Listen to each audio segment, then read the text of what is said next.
Where'd Freeman go?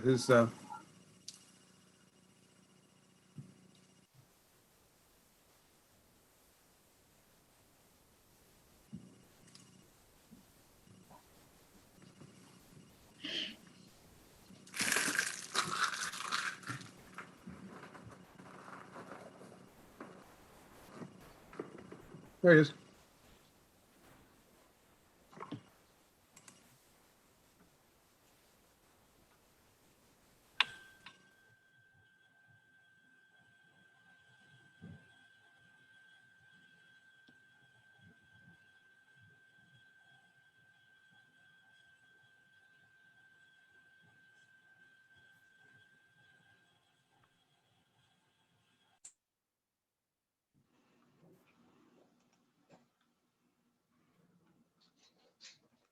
Please sit by. We are experiencing technical difficulties.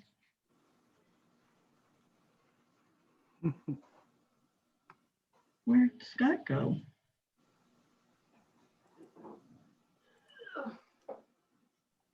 Scott's here. He's just Oh, not there he is. He's just visible. dark.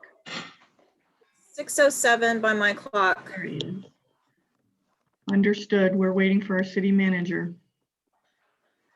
Our city. I know how to turn the video we off just on can't see Facebook. him. I don't know how to turn the video off on Facebook.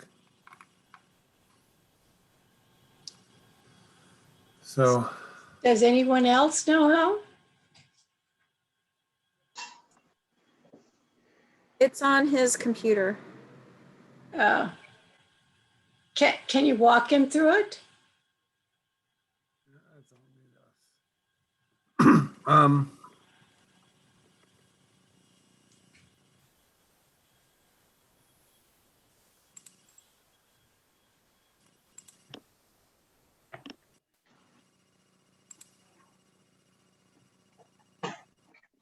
Don, what about if you unclick the record button at the bottom? Does that work?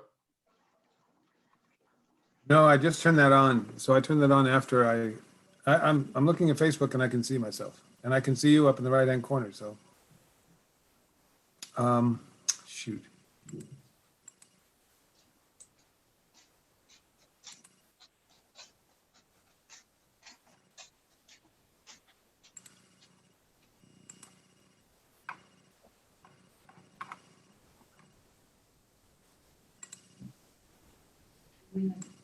Okay. So if you want, I'll just, I can't not use the camera. I can't turn it off.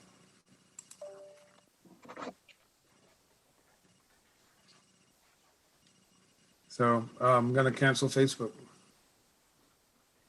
They're competing for my camera.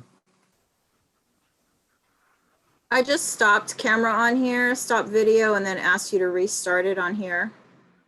See if that works. There it is. And you're on. Right, but I turned off Facebook. Mine still says you're live on Facebook. It does? That would be cool. It does say live on Facebook. All right.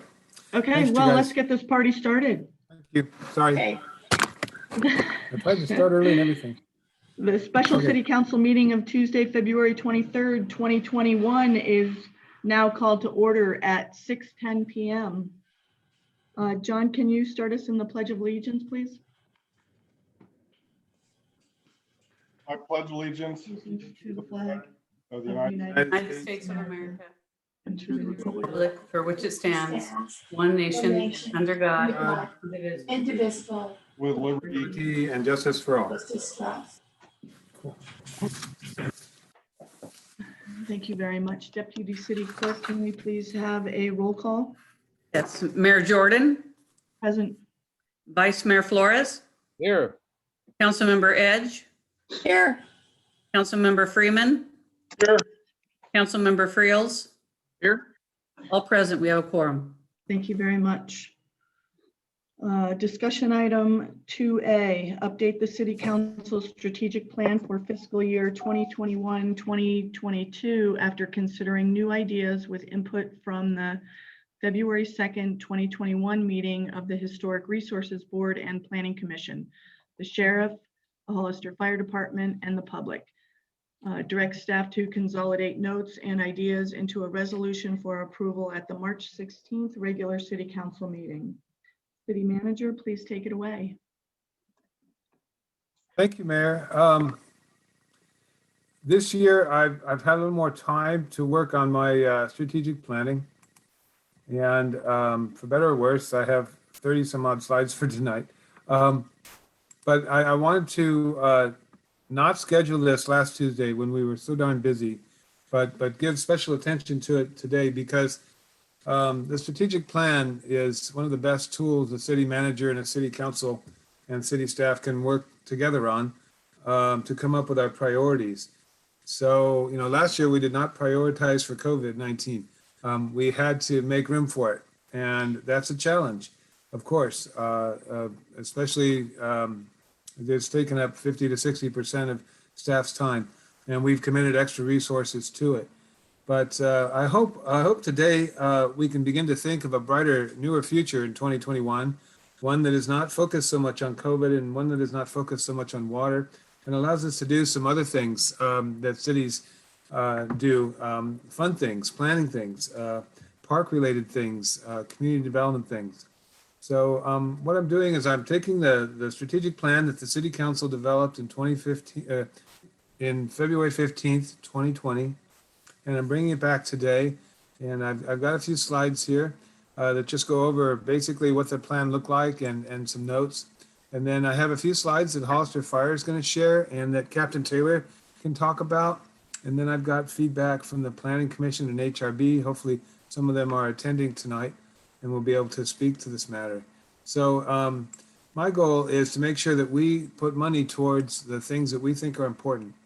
And that means staff time, and that means capital resources, et cetera. So this is the beginning of that process, which will culminate tonight and maybe some one-time changes and a structural change. I am introducing a new full-time position tonight. And in the future, we have a budget preparation starting today for our new fiscal year, July 1. So we would introduce that in May. We would have some public conversations in the month of May and come back in June and adopt it in time for the fiscal year. That's the way it's supposed to work. So I'm going to start again this year, and hopefully there's no March surprises. All right. We want to look at the 4 focus areas of our strategic plan: create, promote, and nurture partnerships within our community. Second is to preserve, protect, and promote our community assets, our economic vitality, while maintaining historical and cultural charm. We want to invest, maintain, and strengthen, plan, and renew our vital infrastructure, and of course, focus our strategies to improve our quality of life, promoting the health and safety for the community. So, Councilmember Friels, you weren't part of this process last year. So I just, in particular, wanted to give you this broad overview and the rest of the council a reminder of where we were heading a year ago. So this is our first measure: create, promote, and nurture partnerships within our community. And we listed some public partnerships. That includes various public agencies, including the county, but not just the county. We became partners with public health. We became better partners with the Resource Management Agency. Of course, we've been partners with the Sheriff's Department. So there's a number of public partnerships that we've been working on. Private partnerships include nonprofits that we work with. They include our industrial wastewater users, our 3 industrial users. They include a variety of different private interests in the community, property owners, et cetera. Community-based, again, is nonprofit. I'm sorry, it gets back to working with the health organizations, the Rotary Club, and other community-based organizations. And then nonprofit businesses, schools, working with the school district, and agriculture. So those were the things that we focused on a year ago. And in 2021, I'm asking, are there ideas that we can circle around program-related partnerships? Is health a new priority for our city? It's often left to the state and counties to do. That's something our city should be thinking about. Historic preservation, of course, is something we need to partner with. And there are statewide organizations that we could be part of and committed to. We are to some extent, but we could improve partnerships in relation to historic preservation. Regional partnerships, and some of you know the importance of our COG and LAFCO and AMBAG. And then there was this super group created by the state that sent Council Member Freeman down to San Luis Obispo to talk about housing. So there's all these different regional partnerships, and I get tasked often. I was tasked last week to work with AMBAG, and I represent the city on the planning department level. For now, we have a meeting next week to talk about growth projections and other things. It's AMBAG that comes up with our regional housing needs that are the state's requirements for how fast we should grow, whether we agree or disagree. So being able and capable of staffing these and joining city council members as they attend these meetings and supporting them, I think is critical. Safety partnerships is another one where we could grow and do better at. Safety partnerships include an MOU with the CHP that we can talk about later in this conversation. They talk about participating in the county's new disaster preparedness documents that they're working on, and being a team player in that regard. Of course, working already with the Fire Safety Council in the Canyon, and working on climate action partnerships. So, Climate Action Plan is something the state created to reduce greenhouse gases, and there's grant funding associated with that if you have a climate action plan adopted. And AMBAG, as John will tell us, has done a lot of work to help our city in that regard. But that's all about sustainability and the city growing in a way that's sustainable moving forward. So the strategic plan of reorganizing our historic preservation functions are presented to the HRB and planning. How did I get to that slide? Okay, second measure. To preserve, protect, and promote our community assets and economic vitality. So things that we've done in this regard include supporting our Urban Growth Boundary Ad Hoc Committee and the importance of that, and I have more details on that later. Staffing the historic preservation functions, participating in general plan updates. The general plan is supposed to be updated every 5 years. Ours was established in 2016, so this is the year to update the general plan, and I believe we're also due to update the housing element again this year. Building consensus around residential and commercial growth. I think there are a lot of opinions in the community, but we need a robust community engagement process to build consensus among our neighbors in town. Planning for complete streets and active transportation. We talked at the last council meeting about the speeds on First Street and designing complete streets that would slow the traffic down. We also talked about active transportation in the form of walking trails, bike paths, and things that are not driving. So how can we improve our city by establishing biking and hiking and walking trails around the city to connect all of its assets? And then another thought I had in this regard was to establish a business district in the historic downtown, and whether or not that's something the community would be interested in. It's something that I'm most familiar with, and they come in different shapes and sizes, but it actually creates a nonprofit, like a nonprofit organization, but it's a little bit different. It's a 501c6, I believe. And the business district has its own budget, its own revenue stream, and its own ability to take care of itself. So it has its own voice, and it talks together, much like we've done with our business forums. Our community liaison, Liz, has done a great job of pulling our business forum together. We've met 37 times. But at some point, that spins off and becomes its own organization. So is this the year to do that? I'm not sure. Invest and maintain, strengthen our vital infrastructure. And we made progress on this despite the worst odds. We adopted our water master plan, our wastewater master plan, and our pavement management plan in 2020. This year, we're looking at an active transportation plan and a LUC master plan. So that's where we are already in February. And in the future, I think we would want a facility and park master plan, a park master plan that's more robust than the one we considered a year ago, that considers our new park to be developed on Washington and Lang Street. There's a whole development out there waiting to be discussed, and I know it has been, labyrinths and dog parks and other things. It's time to put the pencil to paper on that park and work it into our system. CFDs, community facility districts, for staffing and maintenance efforts. We have community facility districts for our new developments, but not so much for our older ones. So in the Copperleaf and Rancho Vista, every year in June, we talk about funding the assessments there, and they pay for these community facility districts.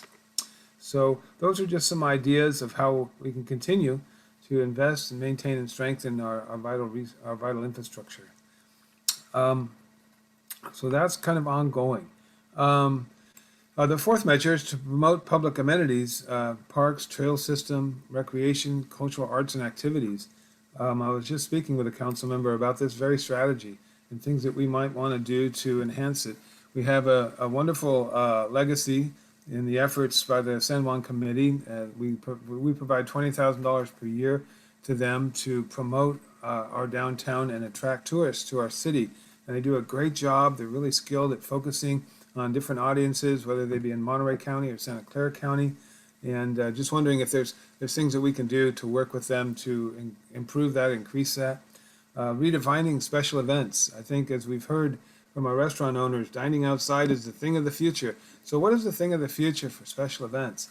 And how do we move our special event projects back onto 3rd Street and forward again in a way that's safe for everyone?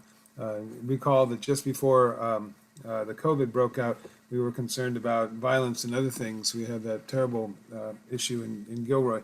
So rethinking, redefining our special events so that they're safe, great events that everyone enjoys. Expanding current efforts into an annual economic development plan. Is that something the City Council is interested in? Because an economic development plan can then become an element of the general plan. And it's one that talks about job growth as well as sales tax. And so talks about growing our, oh, no pun intended, growing our cannabis industry and developing our industrial properties on the south side of town and San Juan Hollister Road. So it's more than just attracting and retaining businesses, but it's also growing the businesses and better utilizing the vacant industrial properties that we have. And lastly, just assigning staff to work with regional partners, and we do as best we can. I try and attend the lunches at the San Benito Business Council. So does Councilmember Freeman. We are part of the San Benito Chamber. We pay to be a part of that, and we've been working closely with the San Benito Economic Development Corporation. But we don't have a focused effort that says, go do that. So that should maybe be a strategy. I'm not sure. The fifth measure is quality of life. And that gets down to how we enforce ordinances, maintaining the quality of life, promoting health and safety for the community. So I had a great conversation this morning with Captain Taylor and Acting Fire Chief Charlie Bedoya. And tonight we have Captain Del Campo on board with us. Thank you for joining us all. I get requests from the community that we should have more peace officers, that we should have more peace officers with a stronger presence in the city. Talked about a storefront office so that there's a place for the officers to park and write reports and so forth. Neighborhood watch block captains, that's another topic on public safety that we could perhaps take a look at. Traffic safety enforcement is another critical issue in this town. So we can design for slower streets, but it takes a combination of enforcement and design. And then coordinating with regional partners, whether that's CHP or FBI or whatever the case may be. And then code enforcement as a function of community development, enforcing the standard of living issues that include neighborhood cleanliness, overcrowded housing, trash, nuisance, animal control, abandoned vehicles, other COVID-19 public health violations, etc. Fire safety is fire prevention and public awareness and education. Those are all issues that they're working on right now. And I have a few slides here that I hope the fire chief will share with us. I kind of customized them for our town. But fire prevention, public awareness and education. The fire infrastructure, Firehouse 4, our fleet. Homeland Security grants for emergency power, disaster preparedness and readiness and regional plans. Staffing these things, it's a full-time job. So how can we supplement the fire services that we get now? How can we supplement the sheriff services that we get now? Are we interested in doing that? So I wanted to throw these ideas out for conversation tonight. So Eric, I throw this slide up here, and I believe that you're on board. And these are some of the conversation we had this morning. Can you help the council walk through this a little bit? Absolutely. So some of the things that we talked about this morning were the coverage plan that we have there with the city.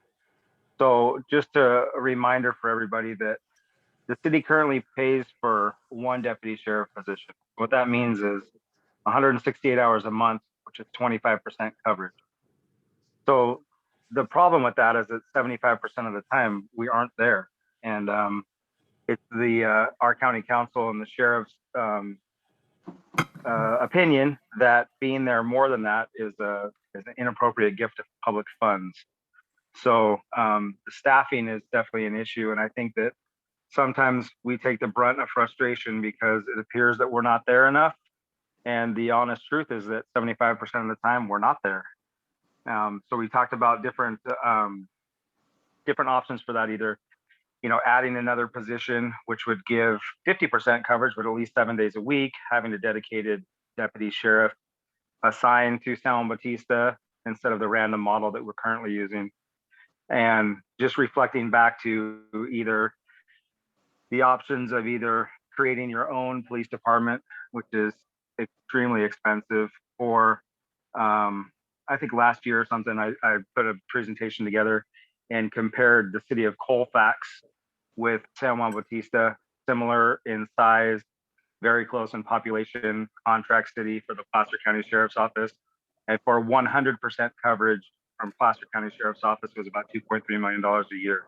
That gave 24/7 coverage plus partial dedicated detective and an administrative to oversee the contract. So just something to think about. Other things we talked about is that currently there is no animal control in the city, and I know that the city manager has tried to work with the city of Hollister on some options. We're also looking at some options potentially. Santa Clara County is about to open a very large new state-of-the-art animal services center in right by San Martin. So they'll be moving into that. So we're not sure if that's something that they would consider maybe coming down our way and help us with animal control, but it's a possibility. Talked a little bit about traffic enforcement. Historically, sheriff's offices do not enforce traffic. Doesn't mean we don't do traffic stops and we're not able to do traffic enforcement. It's just not a typical function that a sheriff's office does. In all the unincorporated roadways in the county, highway patrol is responsible for all traffic enforcement and all collision investigation. The problem that arises is because of that, our staff is not skilled in traffic accident investigation. They're not skilled in DUI investigation, and they really aren't in tune with a lot of traffic enforcement because we just don't do it on a daily basis. Highway patrol, because it's an incorporated city, has not historically had a desire to go into the city and help for free, but we talked about potentially reaching out to their new commander and looking at an MOU. They may do that, or reach out to Hollister Police Department and see if they would be willing to try to help out on a basis with some type of MOU. Again, with the going down the bullet pointed list here, the dedicated deputy sheriff, Rich Brown is a great resource for the city because he was a dedicated deputy sheriff to San Juan Bautista. And I think personally that that's not a bad idea, but you just have to understand it with a dedicated schedule. It's a lot easier for the criminal element to know when, quote unquote, we're there and when we're not there. So the sheriff has been a fan of and tried to keep the council going with a random patrol model to where we're in and out of the city 24 hours a day instead of just there for a dedicated schedule. But if it's the will of the council and the community, we can have that discussion as to what we want to do with that, either dedicate a staff member there like Rich Brown used to do, or stay on this random model that we're on right now. And then this next bullet point talking about the recent accident at 156 and Monterey Street. So if you look at the city limit maps, that actually looks like it's out of the city. I have to reflect back to our MOU with the Highway Patrol to see why those are being dispatched to us. But it's even little things like that that sometimes become a challenge for us when it just seems kind of, it's a little difficult for us because the worst accidents that we see in San Juan Bautista are at 156 in the Alameda. And that's actually an intersection the Highway Patrol will not take accidents in. So we have some pretty unskilled traffic accident investigators that are tasked with investigating some pretty serious accidents there. So we're trying to talk about ways of partnering with other agencies to maybe give us a little bit of help. Grant writers, the sheriff's office does not have a grant writer. We talked a little bit about that. The county has one in our Health and Human Services agency, but they only have one and he doesn't have a lot of extra time. But we talked about maybe looking at some grant opportunities. And then I think, Dawn, I'll let you talk about the private security there at the end. And if anybody on the council, the mayor, anybody has any questions, I'm happy to answer. Thank you, Eric. That was great. Yeah, when Councilmember Edge was mayor, we had a great conversation with Level 1. And I know the hours aren't 10 to 6. I don't believe they are anymore. I think we adjusted them more to 8 to 4 when we came out with the parklets. So we made that adjustment as a result of COVID. But the private security was promoting having two patrol officers per vehicle and expanding that service about 50% in that regard. So that way they would always have cover. And so when they come across an unsafe situation, they would have backup, much as the sheriff deputies do when they respond with 2 officers. So that's just a consideration that I'm putting down on paper for the council to consider. Do we want to pause and talk with the sheriff while we're on this page before I move on to fire? I'm happy to do that, Mayor Jordan. Yeah, that would be great. Thank you very much. Questions, comments, or concerns, Councilmember Edge?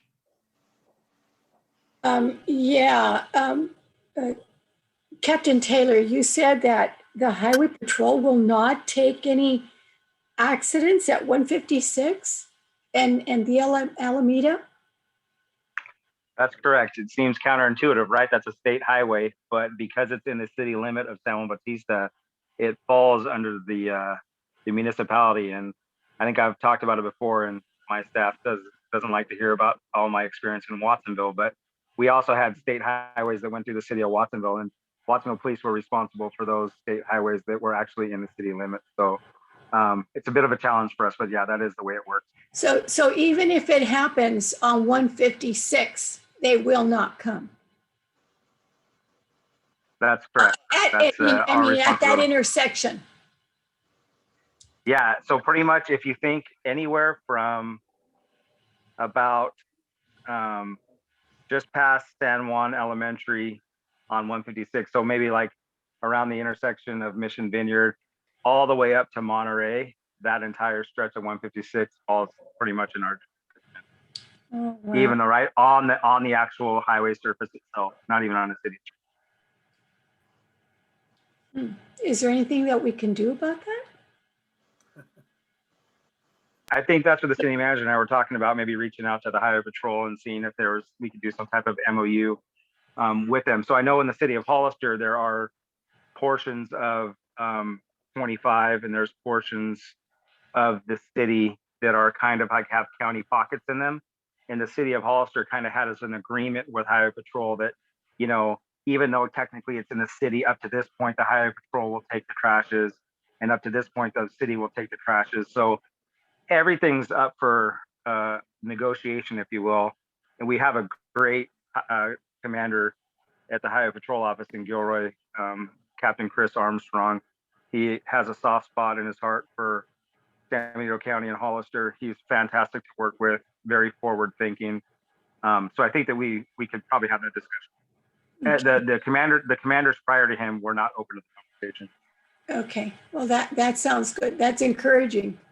And then, considering having a dedicated deputy for San Juan Bautista, we haven't had anybody here for years. And it used to really work out when we had Rich Brown here as our dedicated deputy. So how close are we, or what do we have to do to get somebody here? So I can tell you that if it's the will of the council and your community and the city manager communicates to us that what you would like to see is a dedicated deputy sheriff on maybe a 312, 412 plan or a 410 plan, we would be open to that. It's just understanding. So for me personally, for Eric Taylor, I think that's something that would be important to the community to have. It's so hard.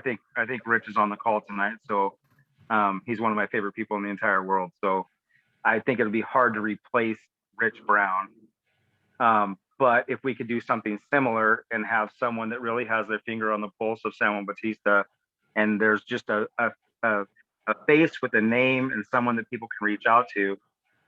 What ended up happening years back, and I think Rich can probably attest to this, is that the deputy that gets assigned to San Juan almost gets a little bit abused, or used to get abused by our staff, because when they would go on their days off, the staff would try to hold calls for them to come back.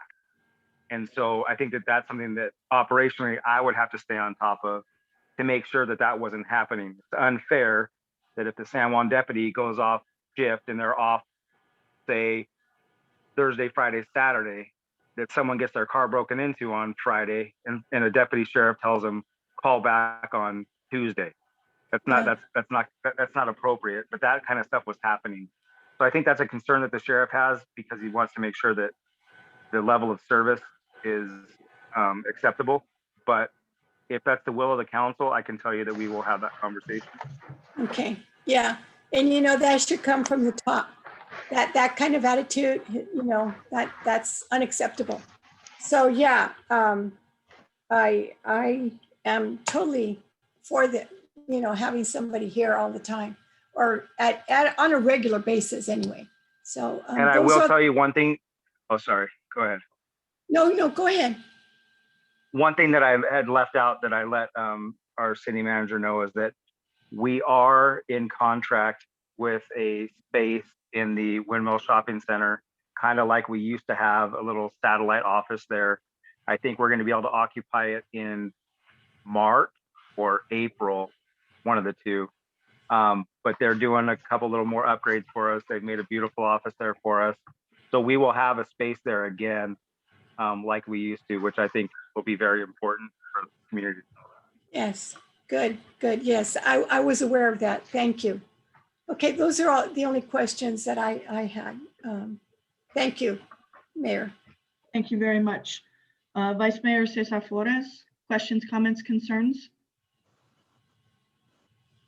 I have concern for everything that's happening there, but I have a question. It's when I worked for the Park Service, some of our rangers were deputized by the local law enforcement area, so they were actually. I don't know that there was any money or anything else other than just the county law enforcement deputizing them or giving the authority to use law enforcement methods there, I guess. And I was wondering if that is something that is done by the sheriffs, or I'm not clear what it was. So I'm asking. Yeah, so I haven't heard of that in my tenure here at the sheriff's office and where I came from. I have not heard of that. I will tell you that one of the issues that we run into, and an issue that we ran into even with Rich Brown, is that with our contract with the Deputy Sheriff's Association, we run into some issues with using other people in the same capacity, because basically it's a violation of the MOU with the Deputy Sheriff's Association. So we can talk about. I love the creativity, and I hope that we can think outside the box like that. But even using a hybrid model with Rich Brown, who is was a long-term employee of our office, even that has brought some hiccups with the MOU with the Deputy Sheriff's Association. So it's a little bit difficult, but I think it's something that we can maybe try to navigate. But as far as like deputizing people, I have personally not heard about that, but that doesn't mean that it's not possible.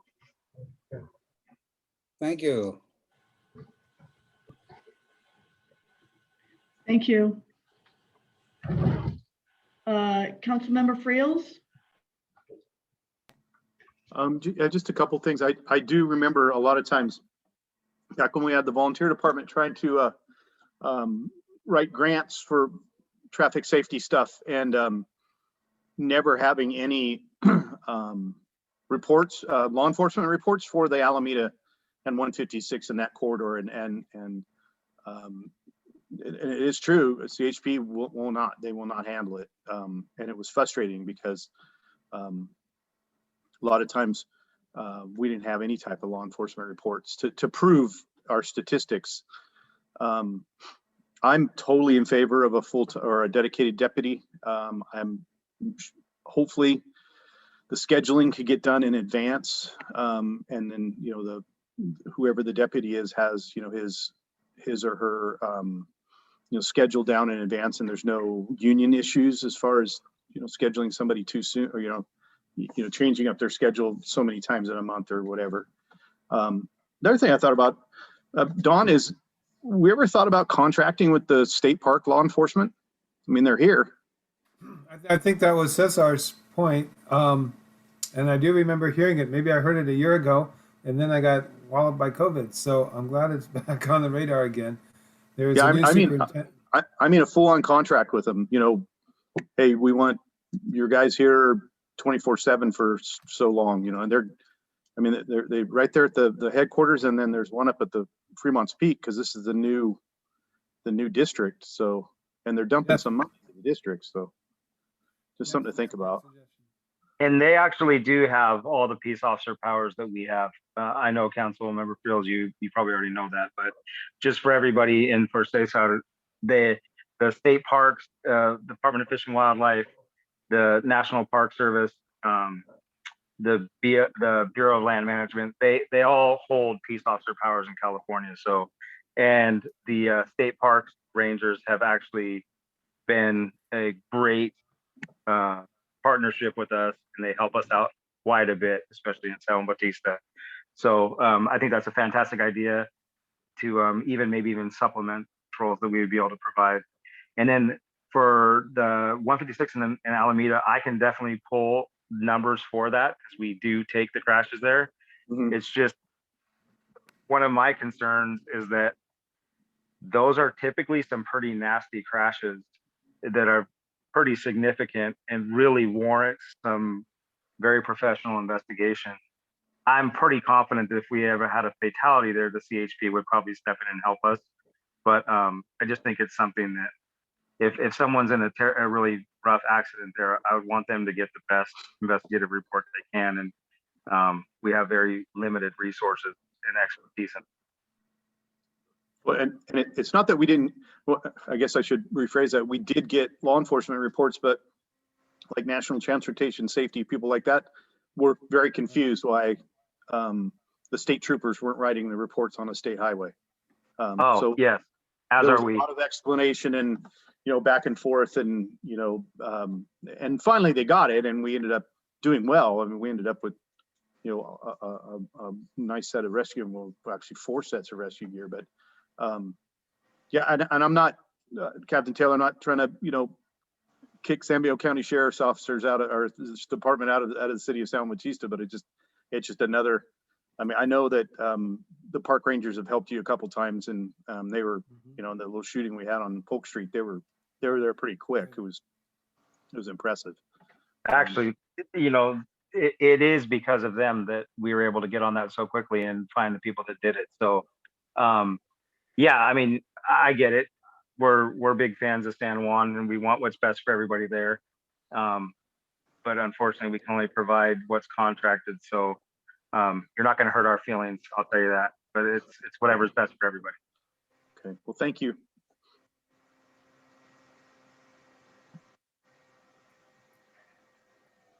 Thank you very much. Councilmember Freeman? Yes, thank you very much. I pretty much agree with the rest of you. I think a dedicated person would be really good for San Juan Bautista. And I'm looking forward to having the sheriff's office back in town.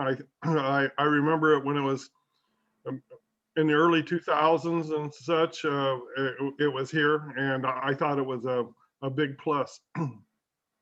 But I would, speaking of the early 2000s, as I remember way back then, I saw some sheriff's deputies stopping motorists for, well, particularly rolling stops at the corner of First and North or First and Donner or Owani, whatever it is, where people are coming in off of 129 and kind of have a head of speed, and they tend to roll those stops a lot. I guess the bad joke would be it's easy pickings for the deputy sheriff to write a lot of tickets. So your rules or regulations have changed since then, is I guess my really question. No, the rules and regulations haven't changed. And then you kind of hurt my feelings when you say way back in the early 2000s, because that's when I started. So let's not talk about that. That's like really not that long ago. I'm still pretty young. No, the rules haven't changed. And so a lot of this stuff for me coming from a city police department to a county sheriff's office was very foreign to me. I didn't understand why they didn't do DUI investigations. I didn't understand why they didn't take crashes. We all went to the same police academy. We've all had the same base training. We all go through the similar field training programs. It's a cultural thing more than anything. It's just because of the way that the Highway Patrol, one of their responsibilities in the state of California is to enforce traffic on all unincorporated roads in the state. So because of that, they became the de facto traffic enforcement for all unincorporated areas. And then if you think back, way back in the 2000s, there weren't as many contract cities were probably not as common as they are today. It's become, especially in Northern California, maybe it's a little bit more common in Southern California, but in Northern California, it's a very common thing nowadays for sheriff's offices to contract with municipalities and provide law enforcement services. So I think it's kind of a thing where we need to catch up with the times, and even in unincorporated San Diego County, outside of the outskirts of Hollister, the subdivisions that are going in, my staff's having to learn how to be kind of city cops, because these large subdivisions are something that our deputy sheriffs haven't really policed before. And in those large subdivisions, take Rancho, Santana Ranch, in these other large subdivisions that are going in, they're going to have the traffic issues. They're going to have the parking issues. They're going to have all the same things that you would see in a city police department. So I know it's a long-winded answer, but yes, we can, and we will, and we do traffic stops. We do cite for rolling stop signs, for speeding. It's just not culturally the norm for a sheriff's office to focus on traffic enforcement. It's usually a byproduct of something else, and they defer to the CHP for that. And I think that with a dedicated deputy in San Juan Bautista, knowing that that's part of the role and the responsibilities of that deputy sheriff, they would then not be able to, but they would probably be more inclined to go work the intersections and go do that type of police work, because that's their job, is just being there in the city, if that makes sense. Yes, it does. Thank you. Good. Thank you. Yes, that's really good. That's all the questions I have. Thank you. Thank you very much. I have a couple of questions and a clarification or two. So we would be looking at MOUs with other agencies without violating any agreements that we currently have with San Benito County Sheriff's Department, correct? I mean, we have to be careful of that with outside agencies or deputizing others. Well, I think as far if you were to enter into MOUs with, say, state parks, or, I mean, as a municipality, and I'm not an attorney, though I think I'm extremely intelligent. I'm not at that level, but She's on board. so I'm not giving you legal advice here, but you should be able to contract with anybody to do whatever you want done. It's just as far as making, like, deputizing someone like with the powers of a deputy sheriff by way of Sheriff Thompson in the San Diego County Sheriff's Office, that's where I think we would run into problems with the Deputy Sheriff's Association. Understood. If you went outside to a different agency, then we have no say in that, and we wouldn't be opposed to it. Got it. Thank you for that clarification. So mutual aid MOUs are really common. It would be common for Between between interagencies, different agencies like to help each other. CHP That's or- really current. Yeah, that's Okay, common. or the state. Okay, very cool. Thank you for that clarification. And one other clarification, we're talking about Rich Brown as a deputy sheriff, and I remember the days that he was here. Just to make it clear to everybody on the call, he is now an employee of the city of San Juan Bautista as code enforcement. So I just don't want anybody getting confused between offices.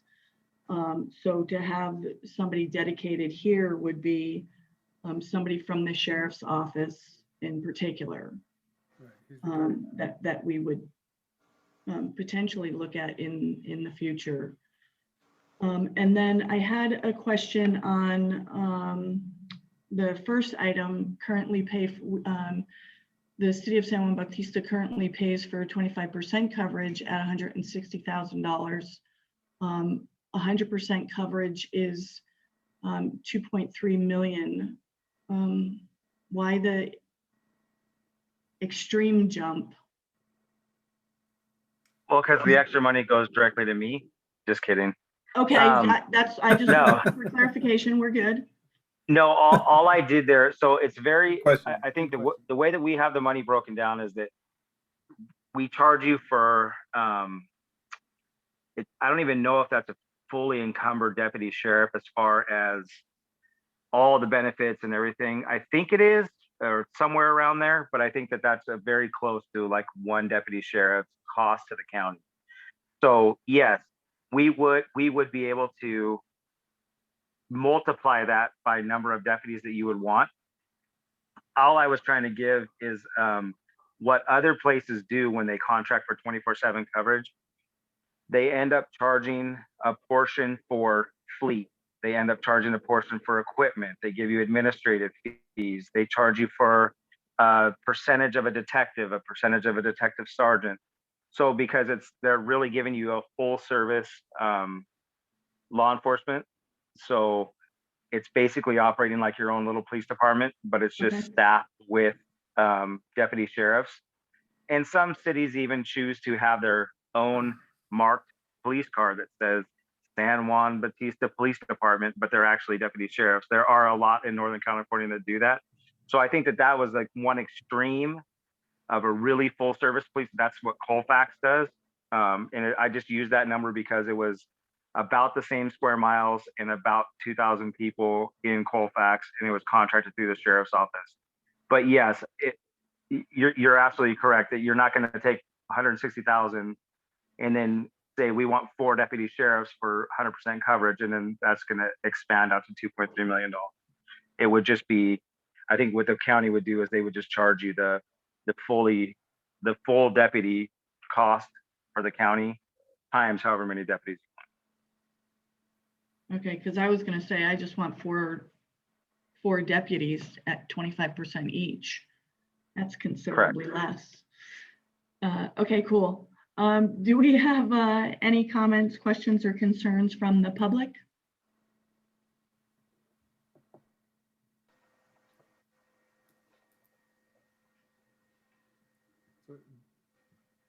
Jackie Morris raised her hand.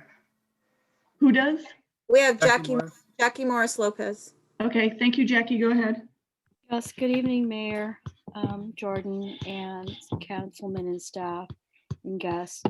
So it's very interesting that this subject is being brought up there was a few years ago when I had approached then Councilman Freeman, about the issue of why can't we have our own police department. At one time, my uncle Nick Agaris was the chief of police here. We had our own police department before Lonnie Hurlbutt. And I remember my uncle was like 24/7 police officer, and they used to also access the police cadet program at Gavilan College. So, and that was back then when we had a much smaller city budget and whatnot. So I'm glad that this subject is being brought up. I'm just kind of curious, thinking out of the box, what would be the cost to have our own small police department with, covering it with the police academies from either Hartnell, Cabrillo, and Gavilan, our local regional community colleges. The other thing about the Highway 156 in Alameda accidents, I live right close by that. I haven't heard any recent accidents, so I'm not real sure what the statistics are. One thing is I come on that freeway, highway every day because I want to avoid downtown traffic. I come from Monterey. So I just zip on 156 and then turn left there at the light. What I notice is that there should be some flashing lights, some traffic control maybe to help when you're going east to west, west to east, because cars keep going up that hill. And if you're not from around here, or maybe you are, you just want to beat the light and you're not being very cognizant or very considerate, they just gun it when they should actually be decelerating. And I think there needs to be some traffic calming measures. Thank you. Thank you very much.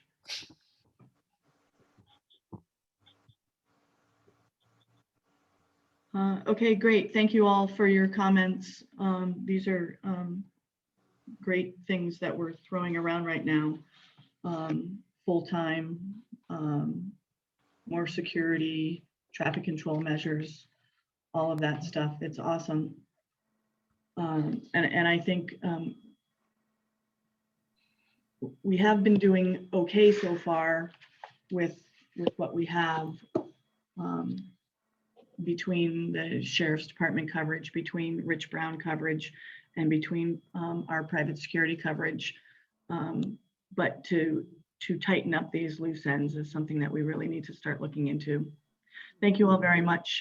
Thank you for presenting this, Don. Okay, on to fire now. Well, we had EJ Sabathia had raised his hand. I don't know. Oh, I'm sorry. I apologize. Go ahead, EJ. It was a premature click. Sorry. Yeah, I didn't see Okay. the hand raise. Sorry. I'd like to reply to Jackie here for a moment, and that's permissible, Okay, if I may. go ahead. It was about 5 or 6 years ago, Eric Gretisoff and I did the calculations on establishing a police department. And there's a startup cost that's pretty steep, and we estimated that between $3 and $5 million. We weren't really sure of that, but we know that there's a steep startup cost, and that would include buying cars and renting or leasing space or finding space and insurance and all there's a lot of things to consider. And then the annual cost we were able to kind of figure out by what the salary of a Hollister police officer is, and we go 24/7 times however much that was. And it was about $2 million a year for 24/7. So, and with an administrative person manning the office. So that's the approximate cost that Eric Gretisoff and I came up with. I just thought the community might like to know that. Thank you. And those are all things that we'll have later on down the road discussions of. Thank you for that, John. Okay, Don. Captain Taylor, I'm sorry, Mayor, Captain Taylor has his hand raised. Thank you very much. Go ahead, Captain Taylor. Yeah, sorry. One thing I forgot to comment on was the question that was brought up regarding the schedule of the deputy sheriff, if we did dedicate a sheriff there. So the deputy sheriffs go on a 6-month rotation for their schedule. So if we needed to make changes or wanted to make changes to their schedule, we'd have a window every 6 months to do so. the San Juan Bautista deputy sheriff position would be a pretty coveted position because it is a specialized assignment, which comes with a few internal perks. So it's something that the deputy sheriffs would have to show interest in. We would have to make sure they would be a good fit. They'd be selected for that role, and then they would fill that role on typically with our specialized assignments. It's a 3-year commitment with an optional 4th year if either or both parties agree to it. And so you're looking at every 3 to 4 years of rotating out and having a new deputy sheriff assigned to the city. But the schedule, typically we change shifts in the middle of July and the middle of January. And then if we needed to switch anything, like let's say there's going to be a special event and we needed to flex their hours or switch their days of work, we just need a few days notice to do that per the MOU, and we can have them switch their schedule. So I just want to make sure that I mentioned that because I forgot to address it. Thank you very much. Going once, going twice, go Don. Okay, Fire. I hope they're still here. I see Charlie still on the line, and so is the fire chief. Great. Okay, so we're going to move forward into fire. Hold on just a sec. Great discussion. Thank you, Captain Taylor. Appreciate it. So lo and behold, the fire department had their own set of slides. So there's only about 40 of them, and we'll get through them all. No, I added to the slides. They're working on their own strategic plan, which is really exciting. And now it's a great time for the city council to speak up and actually start to become part of that strategic plan. So with that, I'll leave it to the chief, or either chief, acting chief, or current chief, and you can help us walk through these slides, and I'll forward them for you. So Bob or Charlie, if you want to take the lead, that's great. Hey, good afternoon.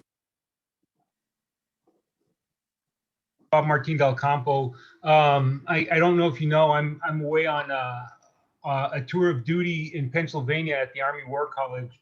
I'm providing support to general or colonels and general officers in emergency services and disaster management. So I'll be busy here for about 9 months. In my absence, I'll have Chief Bedolla as the interim fire chief, and he has the same authority and responsibility that I do. And I've got all the confidence and support behind him. I'm available. You have my number, you have my emails, and I always collaborate with my command staff. With that said, coming here from 70-degree weather, I hear you guys had, to my 15-degree weather over here. And I'm a California boy that only seen snow in a snow globe. So it's a bit of a culture shock, and I'm getting used to it. All right, so we'll begin with some of these slides. I'm not going to read the slides off to you because that would be an insult to your literacy. But our main thing is, our main goal is protection of life, property, and the environment. Our essential duty out there is to deliver the best service possible. Now, having a full-time fire service in the city of San Juan Bautista is slightly new. It's about 7 to 8 years new for you guys, but it's an advantage pertaining to our SWOT analysis, which is our strength, weaknesses, opportunities, and threats. Let me show you this National Fire Protection Association 1710 standard for an operational fire suppression on a cookie cutter, I'd say spec home structure fire. So what you are looking at is a total of 15 firefighters. So you've got, if you can go back, there you go. You got the 14 firefighters and then a chief officer who is the incident commander.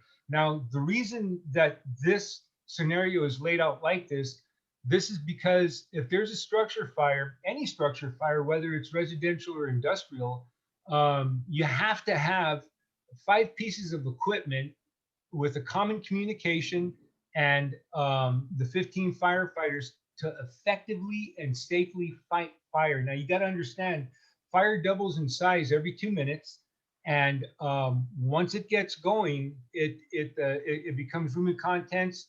You have a sprinkler system, especially in newer construction, that can suppress the fire long enough for an individual to evacuate the structure. And then at that time, we can safely get in there and completely put the fire out and suppress any kind of extension from the exposures to the left, right, front, and back of the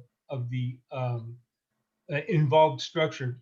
I show this because one of those 3-person engine companies is what you have 24/7 in the city of San Juan Bautista, where you will get the other engine companies. Now, an engine company is a fire engine with 3 firefighters on it, captain, engineer, and a firefighter, all fully trained, academy accredited, and state certified. Coming to a structure fire, where you will get them from is from the city of Hollister, of course. You'll get about 2 engines from the city of Hollister.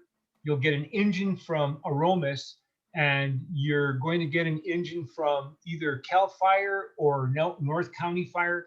And that's because we have set up automatic aid agreements with all these outside neighboring jurisdictions. We did that because there was an opportunity to collaborate. And I love that word, collaborate, because it's co-labor with other agencies that'll assist us in our time of need.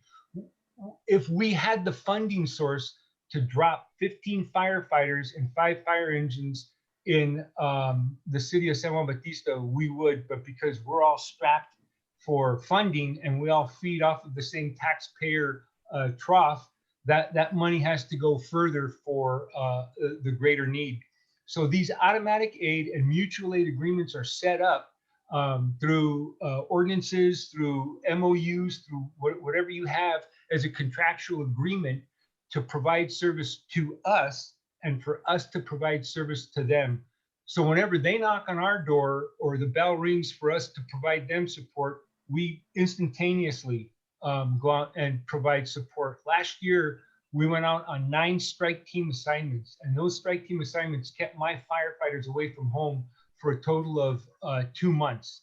And it's an arduous, enduring situation, especially last year, and especially with the fire season that we had in town. But they stood up to the challenge and they did an excellent job. Any questions on this slide? I hear nothing. So next slide, Don, please. All right, Fire Station 4, one of the oldest stations in the inventory. The good thing about it is that the city of Hollister is contracted through San Juan Bautista. However, we pay rent to house our firefighters and our apparatus at that location. And it's the west end location for the county, strategically placed, and this is not by accident, but by design, for us to step off from that particular location to hit not only the 101 going north and south, but to go east to all the way down to the Union and 156 intersection and all of the vehicle accidents that you may have out there. So some of the recent remodeling of that station have been, as you can see, the roofing, plumbing, HVAC repairs. I believe we're going to be putting in a Plymouth system to expel the toxic fumes that the engines expel as they're warming up or they're leaving the apparatus bay. Plans for the upgrade: we have the garage door is going to get reconfigured. We would absolutely like to get an emergency generator, or even better, go green and get a solar batteries and panels. I favor that because I myself have that at my home. And over the last few months that we've had rolling blackouts, I was unaffected. City services might have went down, but I could go home and work out of my home office. So I'm really in favor of the solar configuration. And of course, physical security, the gate on the parking lot on the side. I believe that's the Polk Street side, if I'm not mistaken. Yes, yes. Next slide, please, Don. So what's a strategic plan? A strategic plan is a living document. Okay, this is a tool that shows your fire service the way ahead. We'll identify the strengths, the weaknesses, the opportunities, and the threats. Okay, so the strength is your new strength is that you've got a robust engine company of 3-0 staffing, a captain, an engineer, and a firefighter. And you've got them 24/7. The weakness is you only have one engine company 24/7. So as you've seen in the second slide, you had 1710 that provided, it wants to time out the phone. You have 1710 who requires the 15 firefighters. Well, you only have that one engine company. And that's your weakness in the SWOT analysis. The opportunity is that we're taking advantage of all the opportunities that come our way. For instance, the SAFER grant, funding of $1.2 million from federal government, from FEMA, to staff 9 firefighters 24/7 through that grant. Another opportunity are the automatic aid agreements that we talked about earlier, the mutual aid agreements that we talked about earlier. It's not free labor, it's reciprocal labor, and it might not be equitable on either side, but we're there for each other.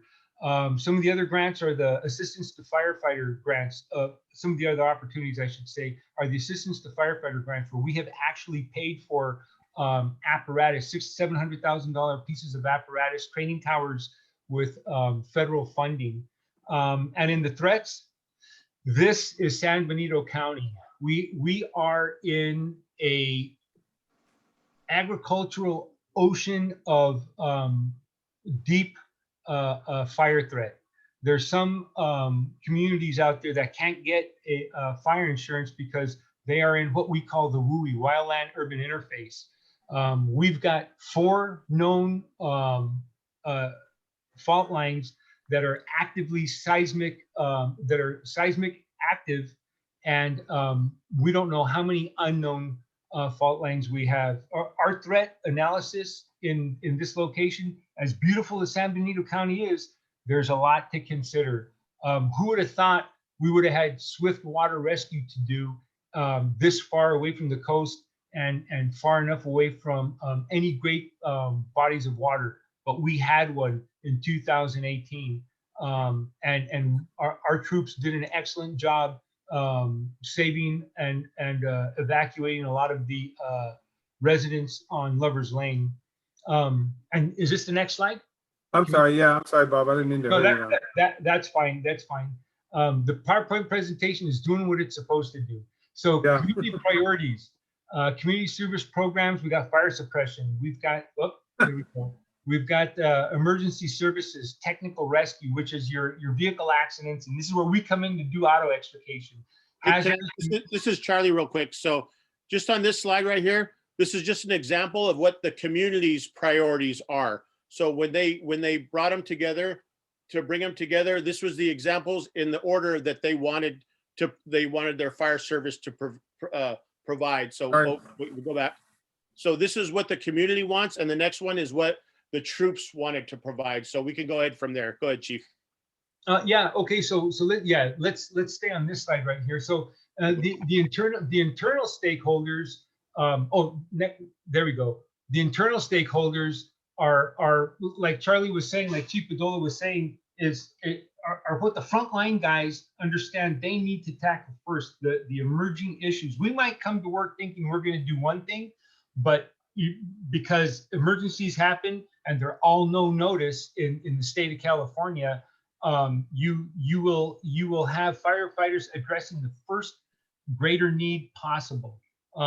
So with the collaboration of the community and the collaboration of our staff in the fire service, because it's not just me and my command staff that make these decisions, it's what I get from the guys on the front line. They're the guys those are guys and gals who are the ones experiencing the community's worst day of their life. And we take that in consideration, and then we lean forward with that information. So support services, and this is the slide if we could stay on. Support services for the fire department. emergency management.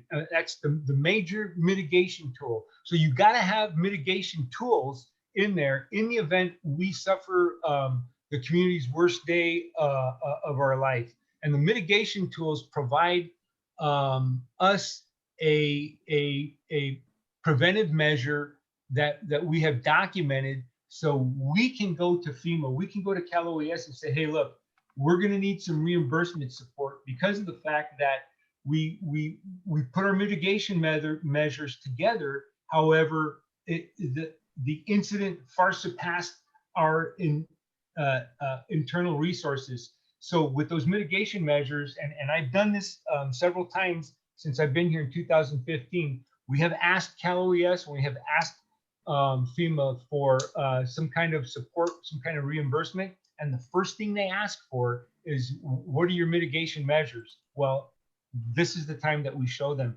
And this is the strategic plan that provides those mitigation measures, not only for us, developed by the community, developed by the elected officials, the representatives, and developed by the subject matter experts, law enforcement and the fire service, and say, hey, look, this is what our greatest need is. This is our priorities, and this is what we're going to tackle.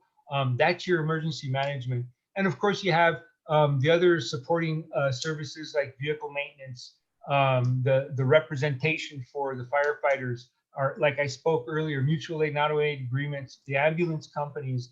And it's a good thing that we have ambulance companies because it provides for a robust economy, and it's a very expensive service for any individual jurisdiction to have, and they can have that. We have the definitive care from Hazel Hawkins Hospital, and of course the greater authority, the overarching umbrella authority of the State Fire Marshal and FEMA, and our own internal support services, administration, county communication, the reserve and the explorers. Very crucial component, the reserve and explorers, because we get the young, malleable community members who want to be firefighters, police officers, and what have you, and we get the opportunity to shape them into a valuable and very, very professional individual.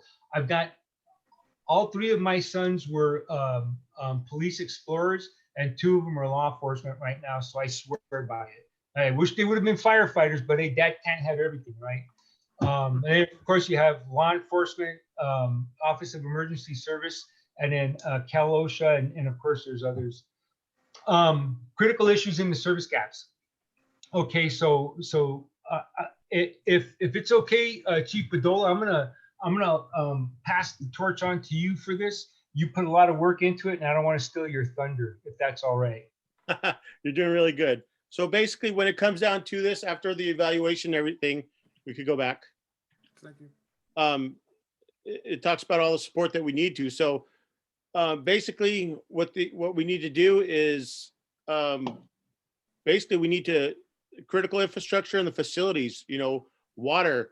What we need to do is go green. We need to run some basically some. We need to do the general plan. We need a master plan. We need to run a strategic plan. And when we run a strategic plan, you know, we get into standards of coverage. Once we get all those in there, we have to get creative on there because we're kind of different over here in ourselves because we provide service to 3 different agencies. So we can't give you Hollister's strategic plan. So it'll be one strategic plan with the 3 different agencies that we provide for. But once we get into that, then we're able to justify raising our fees, our updates, our CFDs to help support staffing. I mean, once we start getting in those CFDs and your Mello-Roos examples, you know, we're able to provide money to provide staffing, which it doesn't just go to fire department. It goes to police, it goes to fire, it goes to, it could go to parks, and that's just the staffing. You can't use fire impact fees for that. But getting all these fees and getting everyone to buy off to put in for this standards of coverage and strategic plan, it gets everyone to justify where we could start working towards that direction. I mean, right now, realistically, we really provide $1.1 million in staffing to the city of San Juan Bautista. Why do we do it? Because we want to provide for the community, and we figure there's a payoff, and we're getting it from you guys too. So we need the staffing for there. We just care about the community. But But once we get all that, like I said, we can hit the different industries. We can say, let's say anything, and we could make adjustments to our strategic, we can make adjustments to our fire impact fees. So let's say on the south side, because that's in the WUI, we could raise their impact fees a little bit more so we could provide for a wildland engine. You know, if we're on, let's say by the 156, we could add an additional fee to say, hey, we need vehicle extrication. You know, if we provide for, let's say, cannabis control, we say we could justify raising those and say, hey, we need a fire truck. So all those different fees could be added onto the additional for the fire impact fees. So we're in the right direction where we're heading at right now. It is important that we do take care of the critical infrastructure, which is water, updating downtown, updating the station, because Chief Dover has actually have some new equipment that's going to be coming over there, because we do need to replace that 15-year-old engine that's already in there. Ideally, you want to hold an engine there in service on duty for 10 years as your first due out. Well, this engine is going on their 15th year, so it's already outlived its 10 years, and he does a really good job upkeeping the equipment. So it's 15 years, so we really need to start looking at replacing that engine where we can put that second due and we have a first due engine. So fortunately, Chief Dover's right on it. So if that one does go down, we could move some engines and get that over from there. So I won't go into it any other farther, but we can go into any other questions if we need to. Okay. Thank you very much for that presentation. Councilmember Edge, questions, comments, concerns? Oh, my goodness. Well, the fire department is something that I'm real familiar with, but Charlie, you said that the engine is on its 15th year. Does that engine belong to us, to San Juan Bautista? Yeah, that's your fire engine.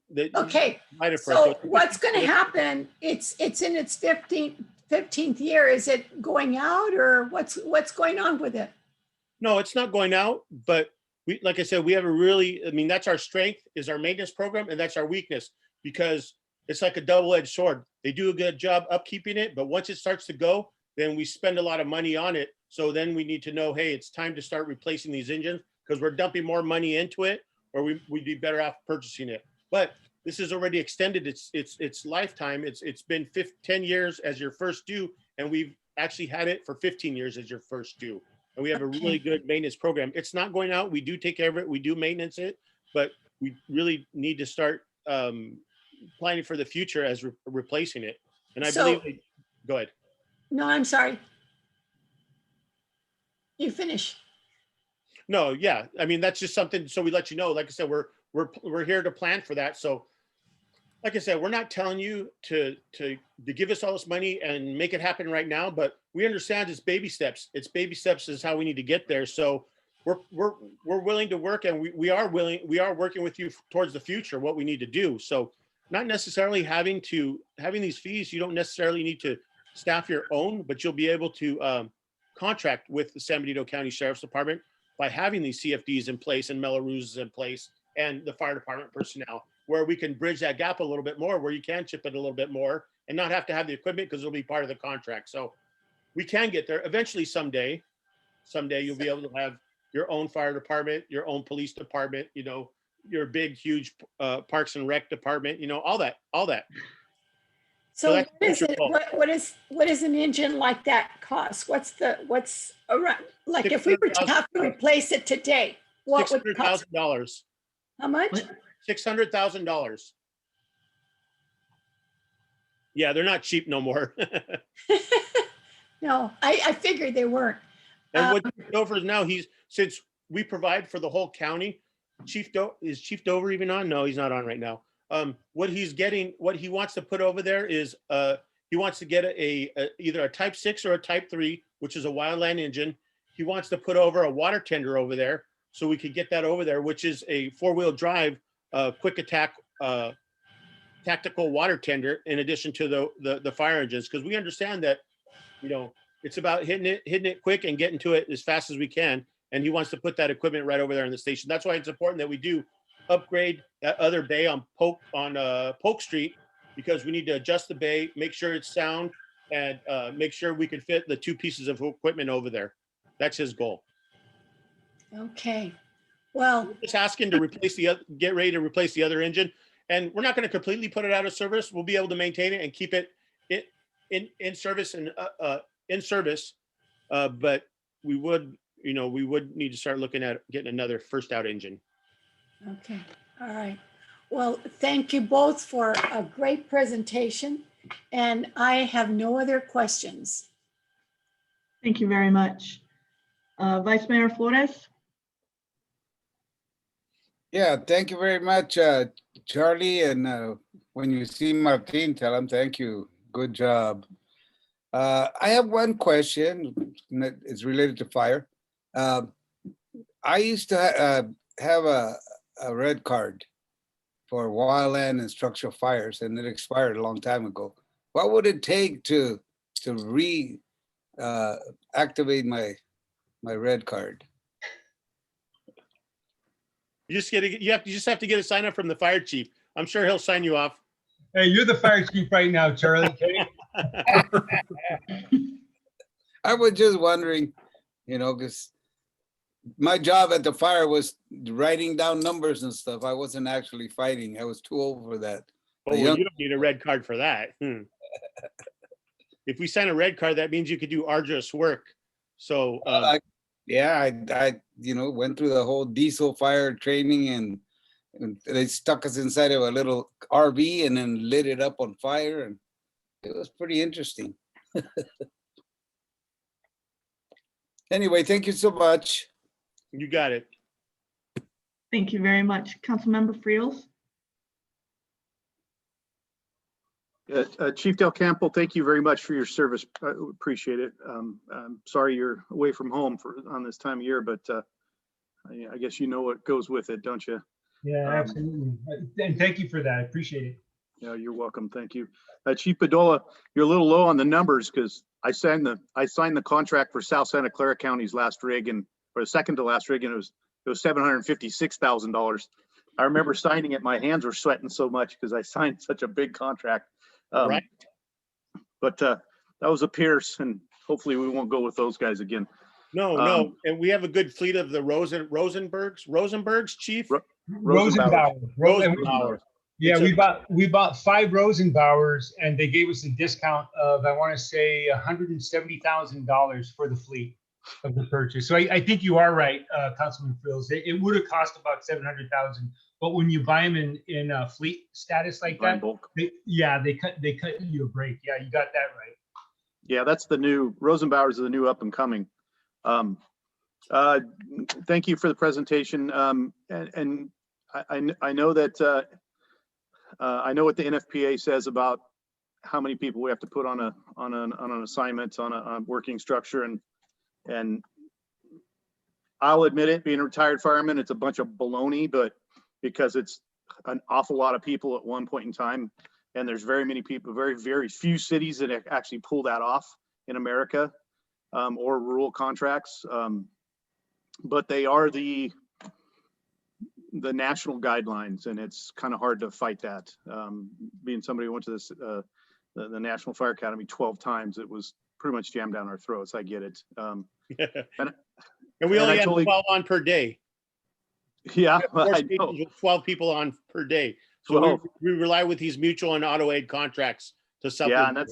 Yeah, and that's huge, and that's a California thing, right? We're nobody's an island. We all help each other out. But thank you very much for the presentation. I appreciate it. Thanks, Scott. Thank you. Councilmember Freeman?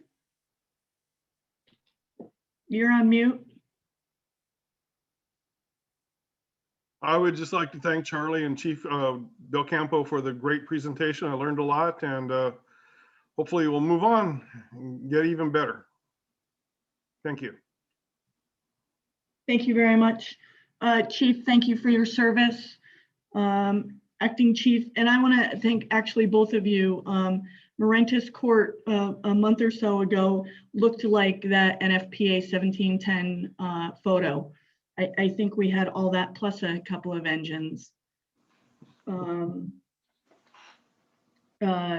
you very much for the presentation. Any questions, comments, or concerns from the public?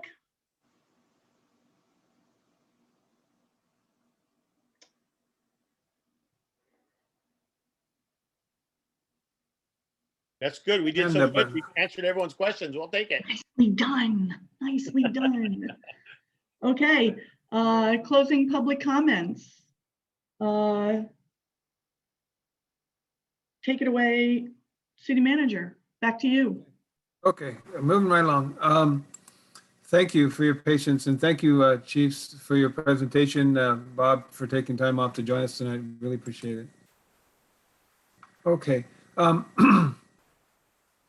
We, February 2nd, we took the strategic plan to the HRB and the Planning Commission, and I see that we have Representatives Delgado, our Planning Commission Chair, and Dave Maderas, our HRB Chair, on the line tonight. And so I just wanted to review some of their feedback regarding the strategic plan. This is some of the feedback that I recorded from those meetings from the HRB.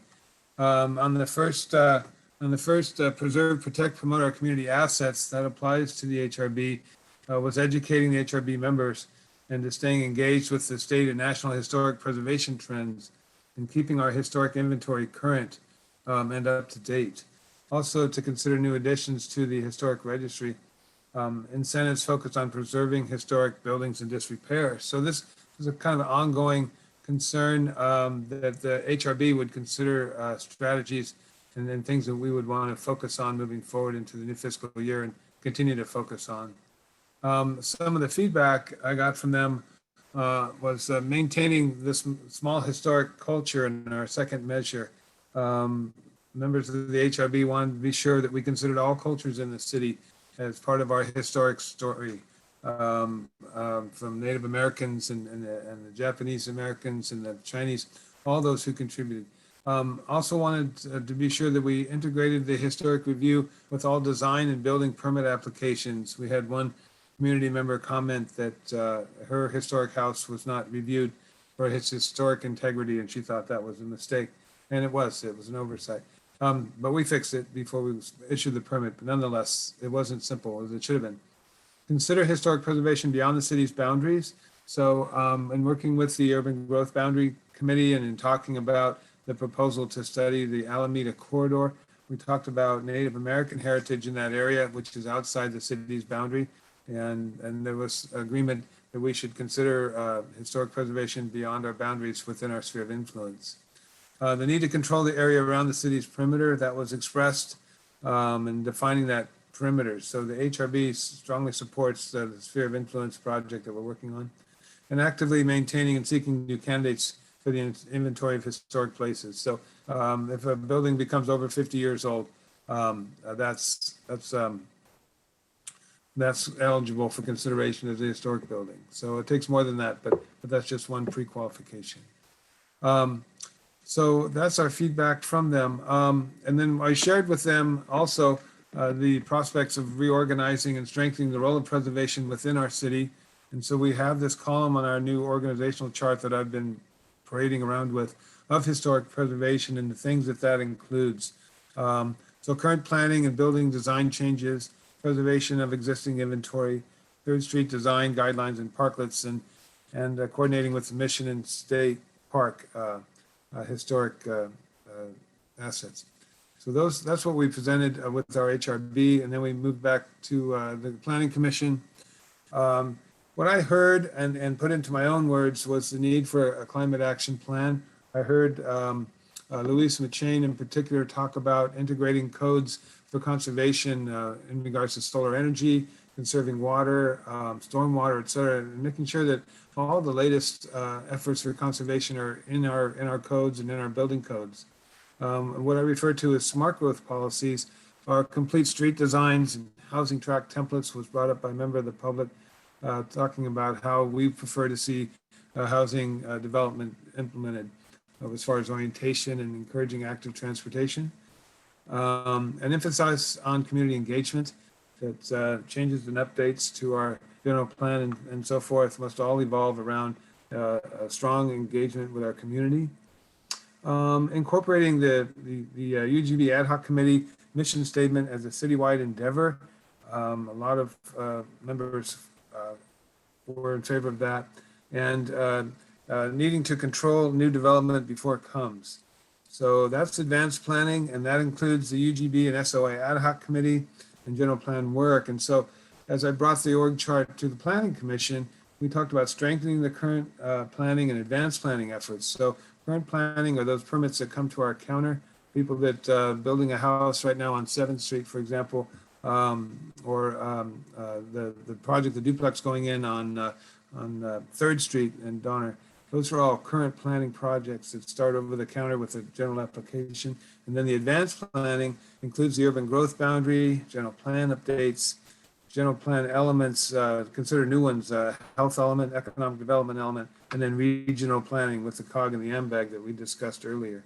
So all of these ideas were shared with the Planning Commission. And in light of this reality that we have of our 2016 general plan being so far out of alignment with our community and with our community values and interests, projecting 4,900 residents by 2035, up to 46 new homes per year. So the SOI sphere of influence was never adopted, and that's why we have the Urban Growth Boundary Committee, and it's so vitally important that we need to make sure that we're funding the strategic plan and funding this effort, and that a vast majority of our residents agree that the city's small town charm are its biggest assets. And they need to be prepared to answer hard questions about growth and to have strong staff leadership, perhaps in the form of an assistant city manager, planning director, to take the lead on that and be able to focus our community on that. And this is a reminder of the Urban Growth Boundaries, urban mission statement. The mission is to establish limits and boundaries for growth that will serve and protect the city of San Juan Bautista now and in the future. So I just wanted to share some of the feedback from the commissioners, and wanted to know if Commissioners Delgado or Maderas or anyone else wanted to speak to the Planning Commission and HRB's role in forming our strategic plan. Mayor, I'll leave that to you. That's just my last slide on the strategic plan. So. Okay, do we have any comments from either Commissioner Maderos? Why don't we start with you since you're unmuted already? No, I have no comments. And a lot of information coming out tonight. I'm listening to it. I think everything that Don has presented. Are you hearing me, by the way? Yes. Yes, we are. Thank you. Okay. Yeah, everything that's coming out today is well planned and presented. I like what I'm seeing, and it does represent us and what our mission is as far as what we need to do. One of the things that I've always thought of, we do want controlled growth, and that's really difficult right now with all the mandates coming out from the state. That's a problem for us, especially a small community. The other thing is, how do we protect our boundaries? That's the other thing that I'm really looking forward to, hoping that we can have some kind of memorandum of understanding where, when anything happens outside of San Juan Bautista, that we become directly involved. That's it pretty much. I'm just sitting here listening to all this information. Sounds real good. Really appreciate it at this time. Thank you. Thank you very much. Commissioner Delgado? I'm just taking it all in, like Commissioner Madero says. I didn't plan on speaking, and I wanted to, maybe next time, if I am on the spot, I would like to go over some notes with Dawn before, like caught off guard. But I agree, we all have to have our codes in order. We want to keep it small, like Dawn said. The chart, the core chart, I didn't really discuss it. It was just presented, and we said, oh, everything else is pretty almost on point, but yeah. Very good. Thank you very much. Questions, comments, and concerns from the council. Councilmember Edge? You're on mute.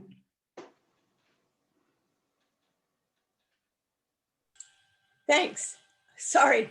I thought you were going to have maybe Commissioner Morris speak if she's. Oh, I'm sorry. Right. Good. Thank you. She's raised her hand. Thank you. Thank you. Yes, thank you. Commissioner. This is Commissioner Morris Lopez. Thank you. Thank you.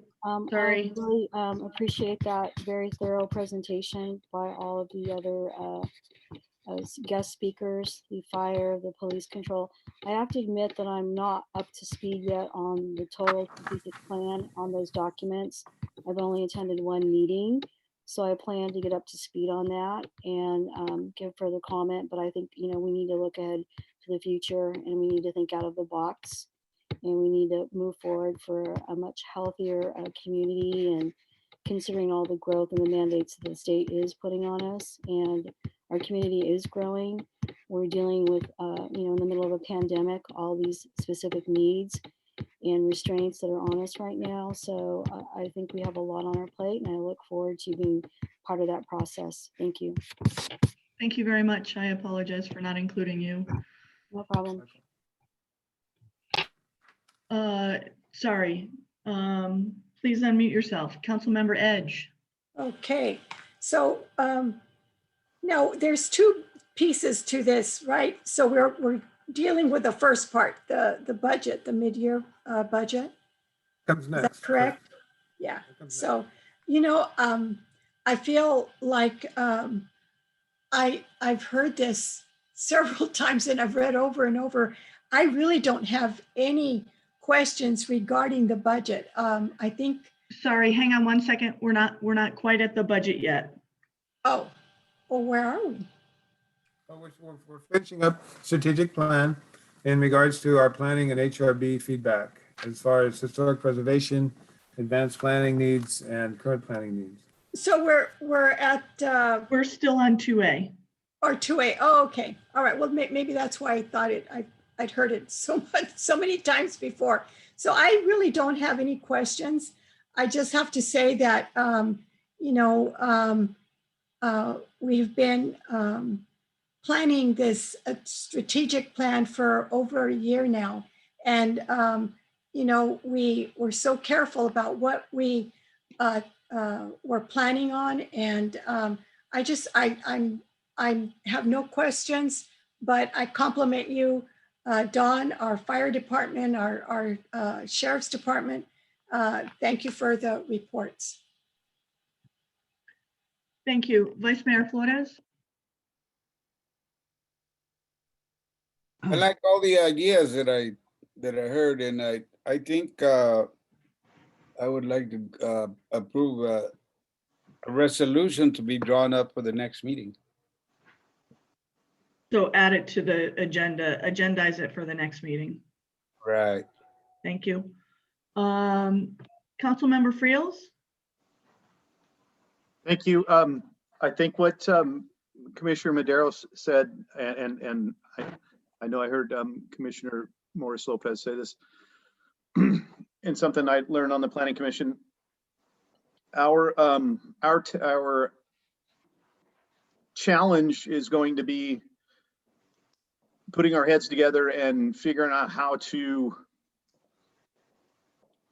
tell the state of California in one way or another, hopefully as polite as possible, that we like the footprint we're living in. We like our small town. We like the tomato fields and the cattle ranches surrounding us, and we don't want to see tile roofs. So it's going to be difficult because we're very little fish in a large pond. But I'm glad that people are saying this every meeting. So everybody in the public is hearing what the Planning Commission is going to be dealing with, and then of course the City Council after that, and then our planners. You know, I'm sure they're taking shots every day from the public. There's just nothing there we can do about it right now. So we need to put our heads together and figure out how we can outsmart the so-called smart people in Sacramento. Thank you. Thank you very much. Councilmember Freeman? Yes, thank you. Following up on what Scott said, I think we can keep our city in its historic and quaint style. Long term, I think we need to do the climate action change plan that Don was talking about. That can be a very important tool in helping us maintain small, because they want to keep vehicle miles low.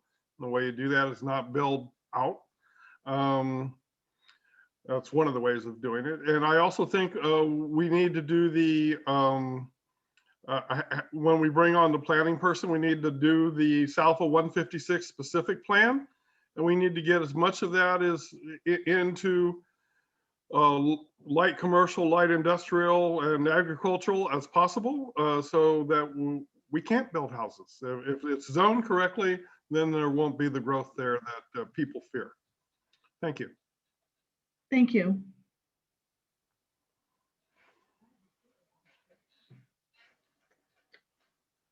Thanks, that was a good point. Yeah, we have to start working smartly to make this happen, to make our quaint community continue to be quaint and productive at the same time. Thank you very much. Any public comments?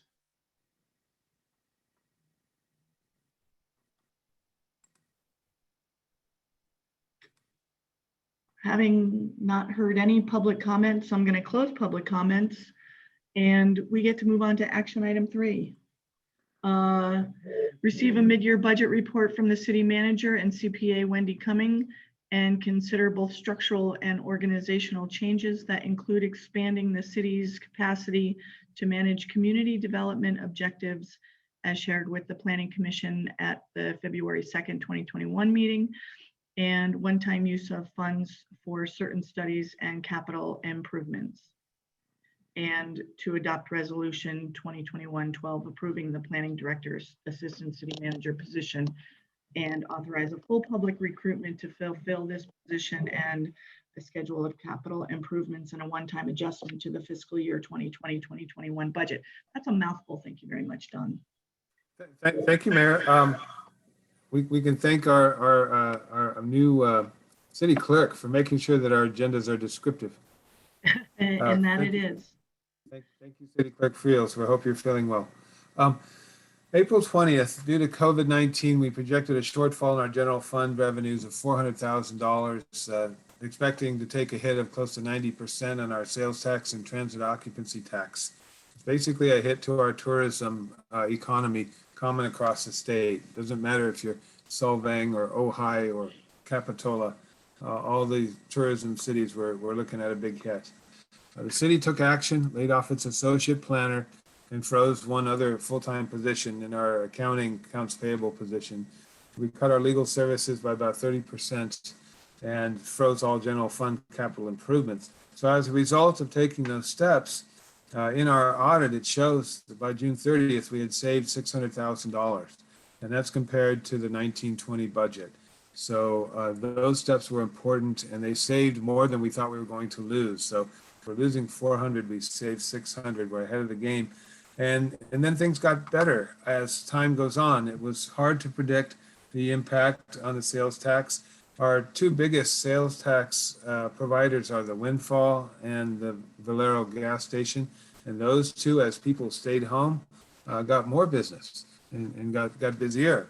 And then we found creative ways to try and keep our food and beverage industry afloat and our retail downtown. So the sales tax was upgraded from a 90% loss to about a 55% reduction in revenues around the first of the fiscal year. And still, we adopted a very conservative budget because of the uncertainty. The city council considered and rejected several attempts to reorganize the city and staff functions. We talked about it numerous times. On November 17th, it did appear that the council's preference, if we could afford to do anything at all, was to retain our COVID team of 3 part-time employees, and if funds allowed, to rebuild the planning department and hire an assistant city manager. So those were the discussions in summary about our organization, November 17th and December 3rd. And December 3rd focused on reorganization. And in response to COVID-19, just as a reminder, our 3 part-time positions were increased to 30 hours per week. And in the city's personnel policies adopted in 2018, 30 hours per week is considered part-time, does not make them eligible for benefits. It's a straight per hour cost. But the code enforcement officer was moved to the director of emergency operations in April during the state of emergency. Public information officer was the library lead technician. And of course, our community liaison position was created and established. So no benefits were paid for these 3 part-time positions. And as long as our emergency continues, they'll remain at 30 hours unless the council gives me direction otherwise. So I just wanted to reinforce that a little bit. At December 31st, our property tax revenue exceeded projections by $30,000, and that's only half of the payments. The second payment comes in April. So that would be an increase in our structural revenue of about $60,000. The number of residential homes grew by 18%. The sales tax revenue exceeded projections by $100,000, mostly from the windmill and Bolero. Sales tax is at 85% rather than 55%. Transit occupancy tax is at 93% of budget as compared to 55%. So the city has a structural surplus of $190,000 in general fund revenues, combination of property tax and sales tax. So that's really good news, and we are really fortunate to be in this position. And I thank Wendy for her guidance and expertise. Expenditure update. Expenses through December 31st were reported to the City Council on February 16th. They are 8% lower than projected, 42%, saving approximately $87,000 thus far, with an estimated $160,000 savings by June 30th, 2021. So in the general fund, we have combining increased revenue with reduced costs, which is a finance director's dream. Structural capacity increase of estimated to be $350,000 annually. So that's reported in more detail in the staff report, and if anyone wants me to go back to the staff report, I'm happy to do that. But I wanted to make that point that we've turned the corner financially and that we are fiscally stable. So in seeking to restructure the organization, knowing that we have the capacity to do so, we shared with the Planning Commission and HRB the idea of adding an assistant manager, community development director. That was February 2nd. I shared some of those slides with you earlier. The recommendation comes after seeking City Council, HRB, and Planning Commission feedback. And I thought it was all positive, but I'll let Commissioner Delgado speak to that if I was wrong. The full-time position is estimated to cost $145,000 per year, and only 45% of that is going to be general fund. I think it was Commissioner Dr. Baines who spoke to the ability in community development to fund that position with a variety of sources. So we just received last week approval from the State Housing and Community Development of our REAP grant. REAP is a regional planning grant. It's $23,500 for the use to pay for staff time. Originally, that staff time was going to be project manager Marty Brown, but she was a provisional appointment, and as such, she found a full-time job and flew off the coop to Berkeley to work for a special district. So the $50 an hour we were spending on Marty Brown isn't going to be spent, and the grant money we sought to pay for her is now approved and awarded. So in essence, we have help from grant funds to help pay for this position. We also can use community development fees, which make perfect sense as far as current planning, and then 5% water and 5% wastewater, acting as an assistant city manager in the absence of the city manager. So 145,000 sounds like a lot, but we can spread it amongst these other places. The impact to the general fund would be less than $50,000. So here we're looking at a $350,000 year-end positive response. And here to fund this position, I'm only asking for $50,000 from the general fund. So all these different functions, a lot of these are planning, are contract related, right? So we have Harrison Associates and David Mack as our current planner. He's also serving on the Urban Growth Boundary Committee as our advanced planner. Building permits are handled by Four Leaf, and inspection services of private development are handled by Four Leaf as well. We've been handling our public inspections now through our contract with CSG, and they're on the other side of the organizational chart. But I've gone through a lot of these already with you tonight, and I don't want to repeat myself. I just want to let you know that this is where I'm heading. I'm recommending the approval of this Assistant City Manager Planning Director position to help staff and manage our Planning Commission and Historic Resources Board, allowing the city manager to focus on water and public works and the finance and administration of the city. So we would work together in tandem, but this would be their responsibility, which is what I thought I heard last fall from the City Council. So in addition to the position, we do have some capital improvements I'll just touch on briefly. On our 3rd Street project, it was a $1.4 million project. We came in on time and under budget, which means that we had contingencies that we did not have to use.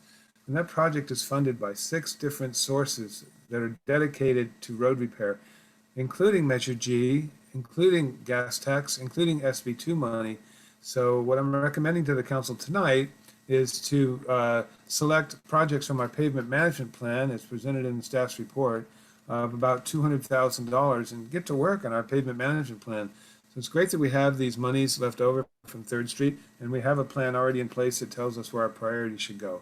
So that's what this recommendation is, to appropriate $200,000 to begin to implement our pavement management plan. We have the need to increase our pump sizes at the San Juan Hollister Road lift station.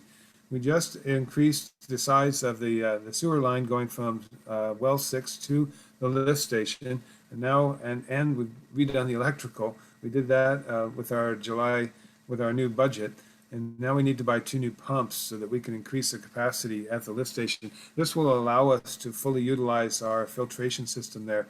We don't have the capacity to dispose of the waste from the filtration system there. So that's a technical issue, and it will be anticipated to be covered by our sewer enterprise fund. And then we've been working a lot with the downtown merchants, and I promised I'd come forward to the city council with a mid-year budget request that will help us add 14 additional parking spaces to our downtown, and to study other parking and circulation safety options. So this would include exploring perhaps 1 lane on Mariposa and angle parking on Polk Street, and then the need for stop signs where the traffic has been diverted, primarily on 4th Street, where we have more traffic now because we changed 3rd Street to 1 lane. So the city engineer and I put together this proposal. We have some sketches from our traffic engineer, Keith Higgins, and it would put those sketches into AutoCAD and get a striping plan together and work with the property owners and the business owners to implement these new parking spaces. It was what we refer to as low-hanging fruit and a way to compensate for parking spots being lost by the current parklets. It's almost a 1-for-1 there. And then initiate a development of an RFP for downtown master plan feasibility study. This is something the Planning Commission talked about. If we wanted to come up with a comprehensive plan for modifying zoning codes and modifying the infrastructure in downtown and doing a comprehensive plan there, we would need to put a feasibility study together, and we could start working for a little bit of a down payment, maybe $5,000, putting an RFP together, working with David Mack and Harrison Associates to do that, and just take that out of our operating budget. But that would be our long-term plan for the downtown. And so we have both a short-term answer and a long-term answer for the downtown in relation to the parklets. And so that's a lot to chew, and it's been a long night. So I'm happy to entertain any other suggestions that City Council or the public may have. I wanted to begin considering next fiscal year as well, which the sheriff and fire totally helped us focus on their needs and to look at other needs in the city for the next fiscal year. And I just wanted to, I'm forever the optimist. That's my biggest fault, I guess. I just hope that in 2021 we'll change from reacting to acting, that we'll have our water programs well under control, we'll have COVID well under control, and we'll begin rebuilding our city and starting fresh. So that's it for my presentation on the budget, mid-year budget. I want to invite Michelle, our city treasurer, to speak. She had a few questions, I think, and I just wanted to invite her. We tried to include her in these decisions moving forward as best we could. Michelle, are you available? Hi, yes, I'm still here. I'm listening. I'm available. Okay. I don't know if you had any comment or feedback. Yeah, I did. So let me look at my points. So I think I had 2 main points. One of the points that I wanted to talk about that I don't think I heard in the presentation, but I did see it in your staff report, was related to the expenditure side on the contractual services. So I see that we listed that there are increases on the contractual services related for a city engineer, water operator, water waste operator contracts. And my question is that related to more hours that we're incurring is it more hours that we're incurring, or is there anomalies that are populating that are driving the numbers to be higher than usual? That's an excellent question. For CSG, it's more work. She's actually putting in more hours than we originally anticipated.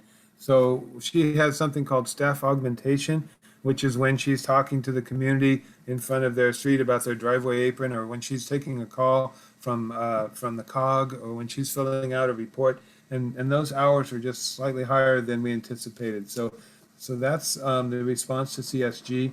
We do keep a running tab of all of those invoices. We charge our CSG contract to private development as well as CIPs. They charge close to $80,000 to the Third Street project, which is why it came out the way it did. Lots of inspection time out there. So that's the nature of that one. The water contract had an inflationary clause in it that we were unaware of when we budgeted. That when the filtration plant, when the filtration plant came online, the previous city manager had agreed to increase their rate about $1,000 a month, and so I didn't catch that. The contract is interesting at best and needs to be reworked, but that's something that the previous city manager had contracted. That would come directly from the Water Enterprise Fund, and we seem to have sufficient balance to accommodate that.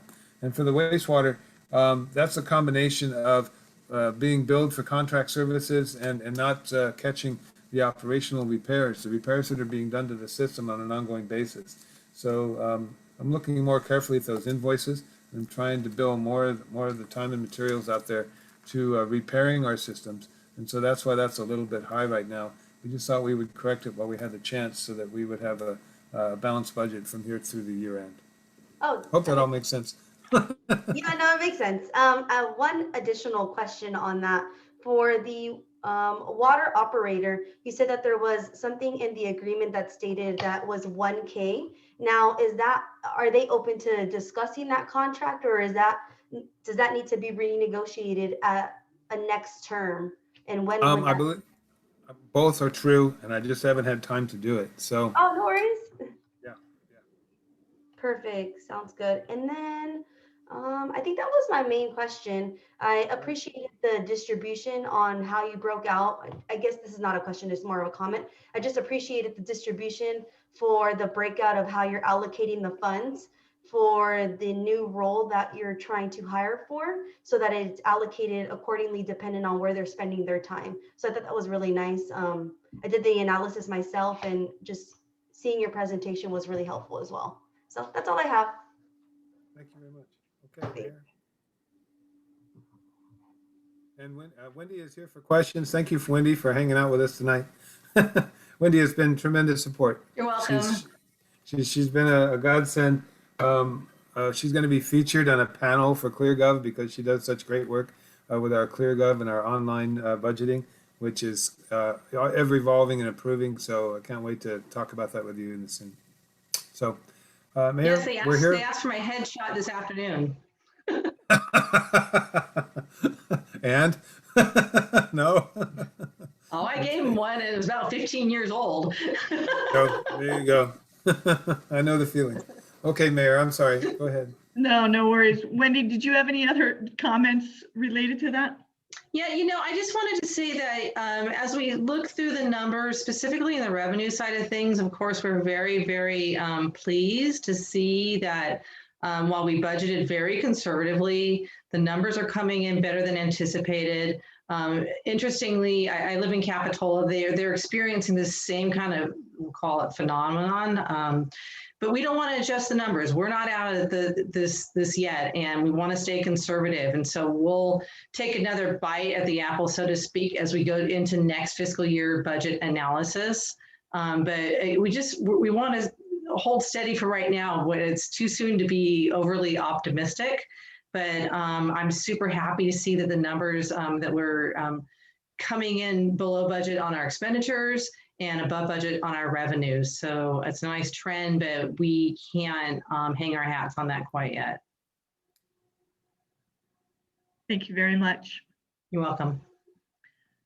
Questions, comments, concern, Councilmember Edge. Yes, thank you, Wendy, for helping us be so conservative, and Don. You've all done your job very well, and it's good to see that we're not in the negative or anything very earth-shattering, and I understand that we do need to stay conservative for our next round, because this coming year, we don't know what we're going to have. And, you know, it's hard to foresee what's going to happen. And Michelle, thank you for your input. Thank you for your questions. Very nice. And Dawn, you know, we have been talking about, you know, hiring this assistant manager for you. Excuse me. And I think we're all. Want a drink? Excuse me. Okay. I think we're all on the same page. We do want to see you get the help because you desperately need help. My one concern and my most concern is going to the REAP funds that we're going to be using for this person. What will happen with these REAP funds next year? Will we get them again, or how will that work? That's a good question. It may just be a one-time boost in the arm, and we'll have to reassess that.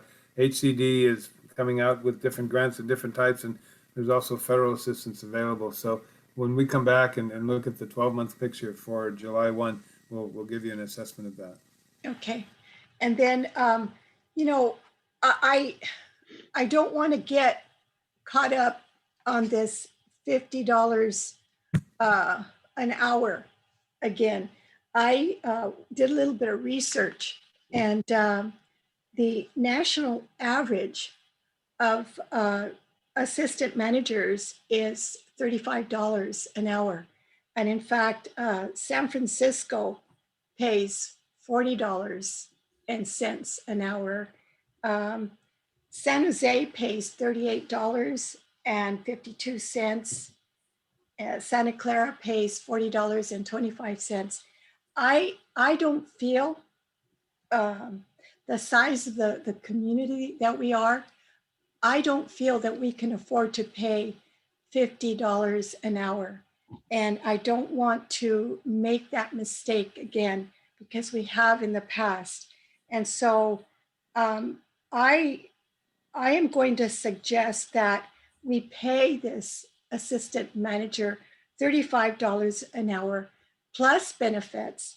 And they would end up earning approximately just under $74,000 a year. I think we need to be a little bit conservative. And I feel that we need to be careful because of the situation that we are in, the pandemic. We're not a very big community.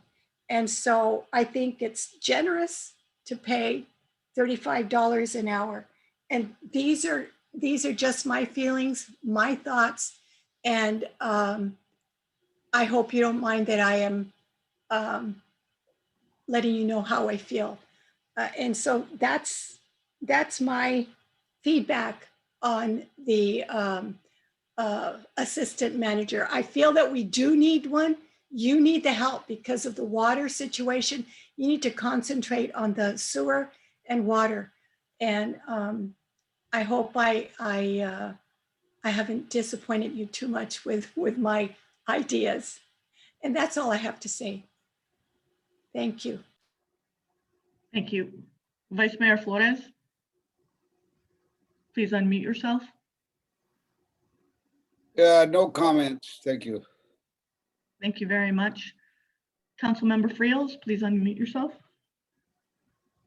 Unmuted. I wrote a bunch of stuff, so bear with me. No, go ahead. Don, I like that analogy. Instead of you know, that we're going to start acting next year, being proactive. I love it. And I also like the fact that how you and Wendy, you circled the wagons when this thing kicked in. You circled the wagons, and there are a couple communities not very far from us that didn't do it, and they're going to be hurting. So thank you. Good job on that one. That was huge to see. I have to say I'm probably partially responsible for the sales tax at Valero's because I ate way too many potatoes. And they're fantastic. The planner that we let go, was that Todd Kennedy? Is that the planning position? Yes, that associate planner was earning about $35 an hour, and he was an associate planner. He was not a planning director. Associate plan.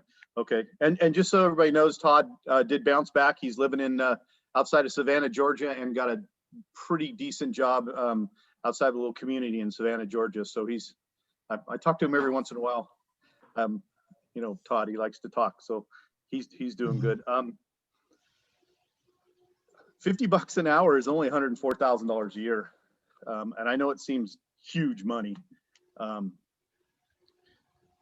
But in our neck of the woods, it's really not a lot of money. And it's kind of one of those things you get what you pay for. So I'm in favor of the 50. Let's see, look at my scribblings. Yep, that's about it. Thank you. Nice work. Thank you very much. Councilmember Freeman? Unmute yourself, please. Following up on what Scott said, I'm also in favor of the assistant city manager / planner. I'm also fully cognizant of the old get what you pay for. I'm not certain where a lot of figures come from, but an assistant city manager in the city of San Jose makes $171,000 a year. That's a lot more. That's a lot more than $50 an hour. A lot more. So I think our, we set a range depending on the person's qualifications, how experienced he or she is, and you hire the best you can at the best rate you can. And that's my feelings on that. So, we can do comp salaries all day, but San Benito County is famous for paying, and Hollister and San Juan is famous for paying very low and losing employees to other municipalities such as County of Santa Clara, San Jose, Monterey, Santa Cruz. That we lose a lot of employees, particularly the county loses a lot of employees, and then we have to pay money to train them again, and then they leave for another $3,000 a month. That's a vicious cycle that doesn't pan out in the long run. Thank you. Thank you very much. Is that Don? Is that a salaried position or hourly? No, it's a salary, full-time permanent position. Salary, okay. And the scale would be low to high? We presented a salary schedule last fall, and I was looking at that, and it would start at close to 50 and go as high as 57. I took my rate and I subtracted 10% and considered that the cap. As an assistant city manager, there has to be a parity between the city manager's pay and the assistant's pay. My pay should not be twice as much as the assistant city manager's pay, for example. And so that's where I was looking. So between 49 and 57. So I agree with Councilmember Freeman. Depending on qualifications, we advertise the position DOQ, and if you get 5 years experience, that's one rate. If you get 15 years experience, that might be another rate. And that might be a decision-making factor that we can come to before hire. So it's a salaried position, and it would be somewhere between 49 and 55 an hour. Okay, thank you very much. That's where the 145 number comes from in the staff report. Got it, understood. Thank you. Are there any comments from the public? Yes, I see several hands raised. Okay. Who's up first? Jackie Morris Lopez. Thank you, Jackie. Go ahead. Yes, good evening once again. I'm kind of conflicted. I don't know if I should introduce myself as the constituent Chin Street, or should I be also Planning Commissioner Morris Lopez? I guess it depends on the topic. So I guess I'm going to be a little of both, and I have a question or a comment. I kind of agree with Council Member Edge. Though, with all the talk about how we have to be fiscal conservative, we're not out of the woods yet, we're not out of the pandemic. It seems sort of premature to kind of talk about a six-figure salaried, fully benefited staff person at this point. That's my concern as a constituent and probably as a commissioner also. I also have a history of working with Monterey County Health Department, part of their negotiating team years ago, union shop. I know we're not a union shop, but when there was ever a position that was going to be presented, a new position anywhere in the classification line of jobs, there's also a job spec, kind of like when you're going to bid for a job and you give all the specifics. And I didn't quite hear what that job spec was going to be. What clearly were the duties of this assistant city manager / planner. So I think that that's warranted, so that we can, measure and state, and make a decision if that's, the salary in mind goes along with the specific duties that you're projecting or stating. And like I said, I tend to want to be conservative as council member Edge, whether or not we need to have a full-time person at this time. I understand there's a lot on the plate for the city manager, for Mr. Reynolds, and I think he's doing a great job in the aspects of trying to get our water and sewer problem fixed. But we really are in the midst of a financial uncertainty here. And that's what you've been all speaking about. So it's kind of like it just doesn't quite jive for me. I think I'd like more specifics of the duties and whether or not we can start, at a part-time position and whatnot, and see how we go. Thank you. Thank you very much. We have Who's up Kara. next? Caravan, go ahead, please.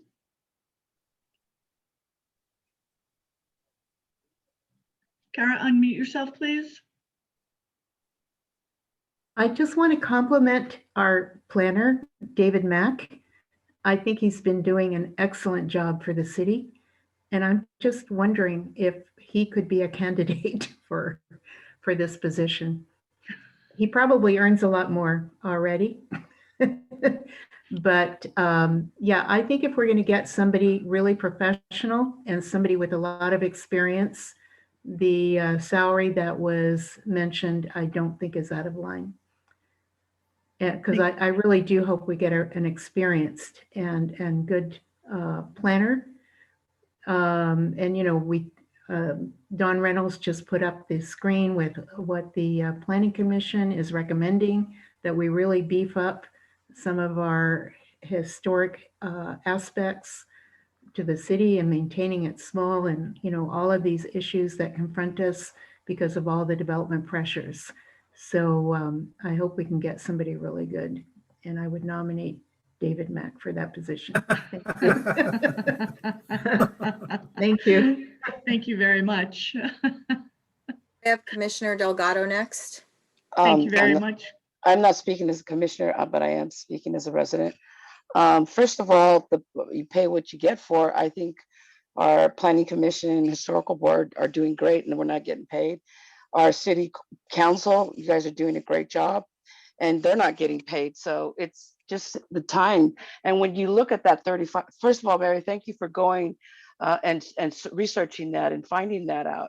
And also that 114 or whatever John said, was that overtime? If it's $50, $35, $34, was that overtime included? We don't know.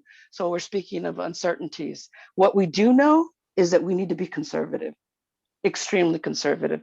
And I liked what Mary said, we don't want to make that mistake of paying somebody $50 an hour. And I can speak a lot about that man, but I mean, that person. Hear what she said. Apparently, whoever did something that she's, I mean, there's been some sloppiness. in the past. Thank you very much. John, did you want to say that I was saying you guys were being sloppy? Is that what you said there? I heard you. What do you have a problem, John? No, No, I'm sorry. That was Cara Vonk's. Was okay. Yeah, Oh, that okay. wasn't Okay. Don. I'm just saying that we need to be conservative. You have to include, when I used to do contracts for the ATU, they said, okay, you make this, but you're getting your benefits, you're getting your dental, your vision. You know, those you also have to include when you get $35 an hour, because you're not making $35 an hour. You're making more with your benefits. So that's one thing we have to look into as well, Dawn. Part-time, I think we should have part-time. Because after the water, your time will be more disposed to us, right? This is what I'm thinking outside the box, conservative.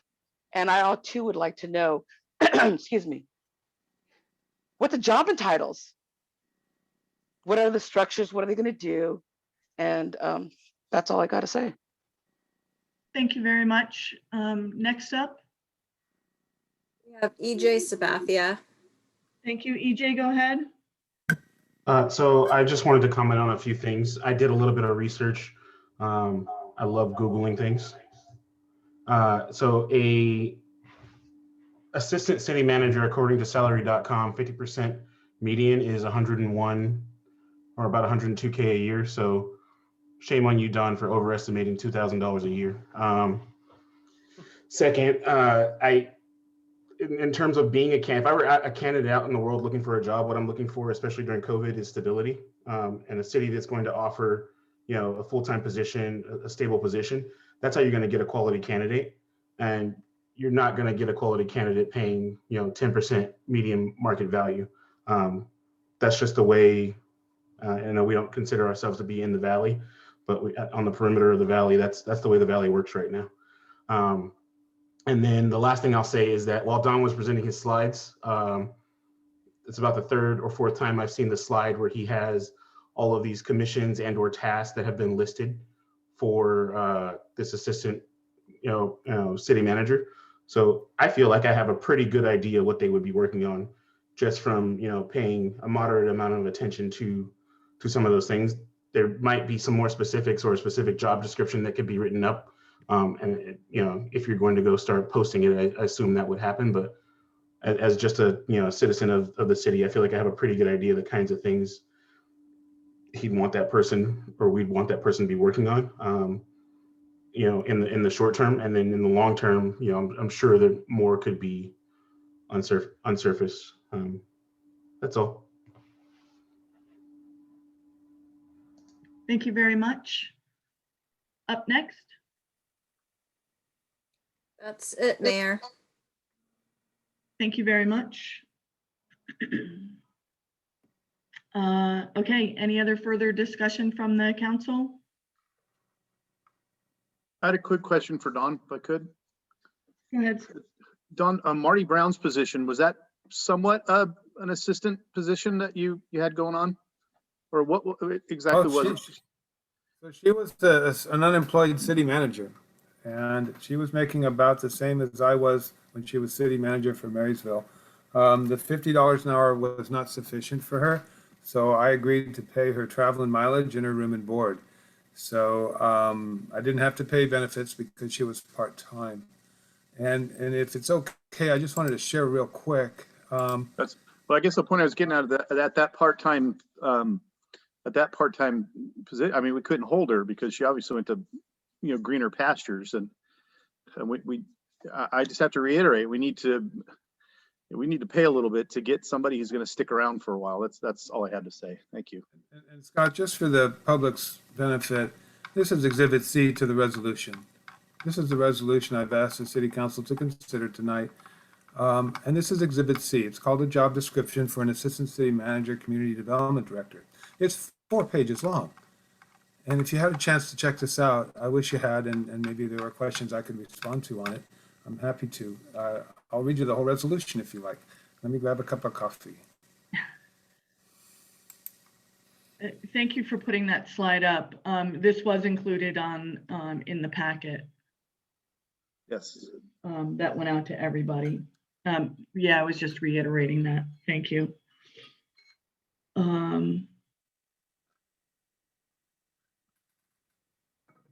Okay.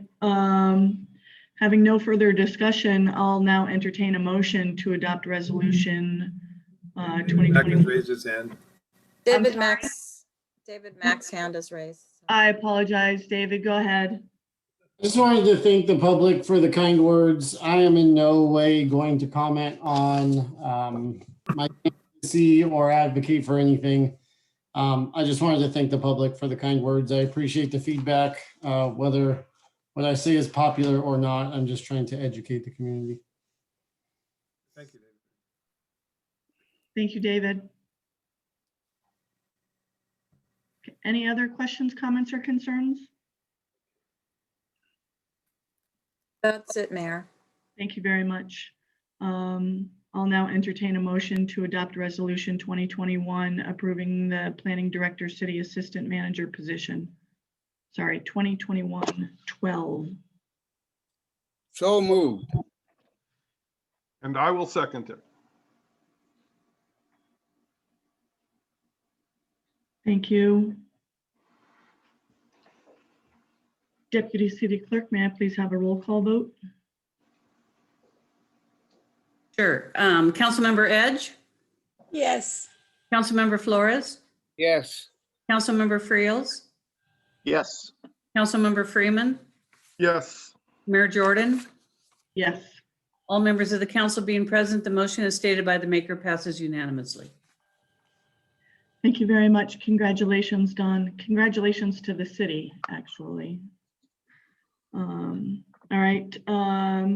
Approve 3B, approve affidavit of posting of the agenda. Is there a motion to approve? So moved. Oops. Do I'll I- second Mary. So we have Mary as one, Cesar as two. Thank you. May I please have a roll call vote? Okay, Councilmember Edge, Yes. Councilmember Flores, Yes. Councilmember Friels, Yes. Councilmember Freeman, Please unmute He's yourself. muted. You're muted. Not, Don, please unmute yourself. John, There you go. thank you. Mayor Jordan. Yes. All members of the council being present, the motion as stated by the maker passes unanimously.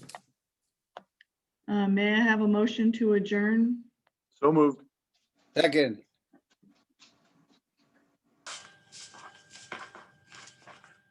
Thank you. May I have a roll call vote? Councilmember Edge, Yes. Councilmember Flores, Yes. Councilmember Friels, Yes.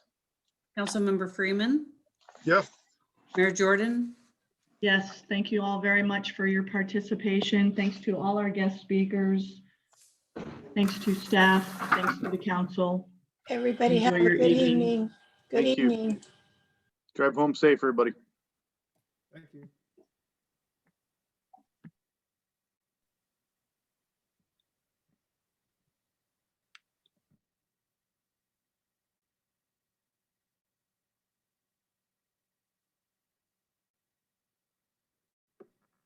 Good job, Don. Thanks, Charlie. Really appreciate your support, buddy. Thank you. Yeah, it Good was a night. rough one, but they came through and supported you 100%. So good job, man. Appreciate that. Thanks, Charlie. Okay, take care. Have a good night, man. Bye, Mary.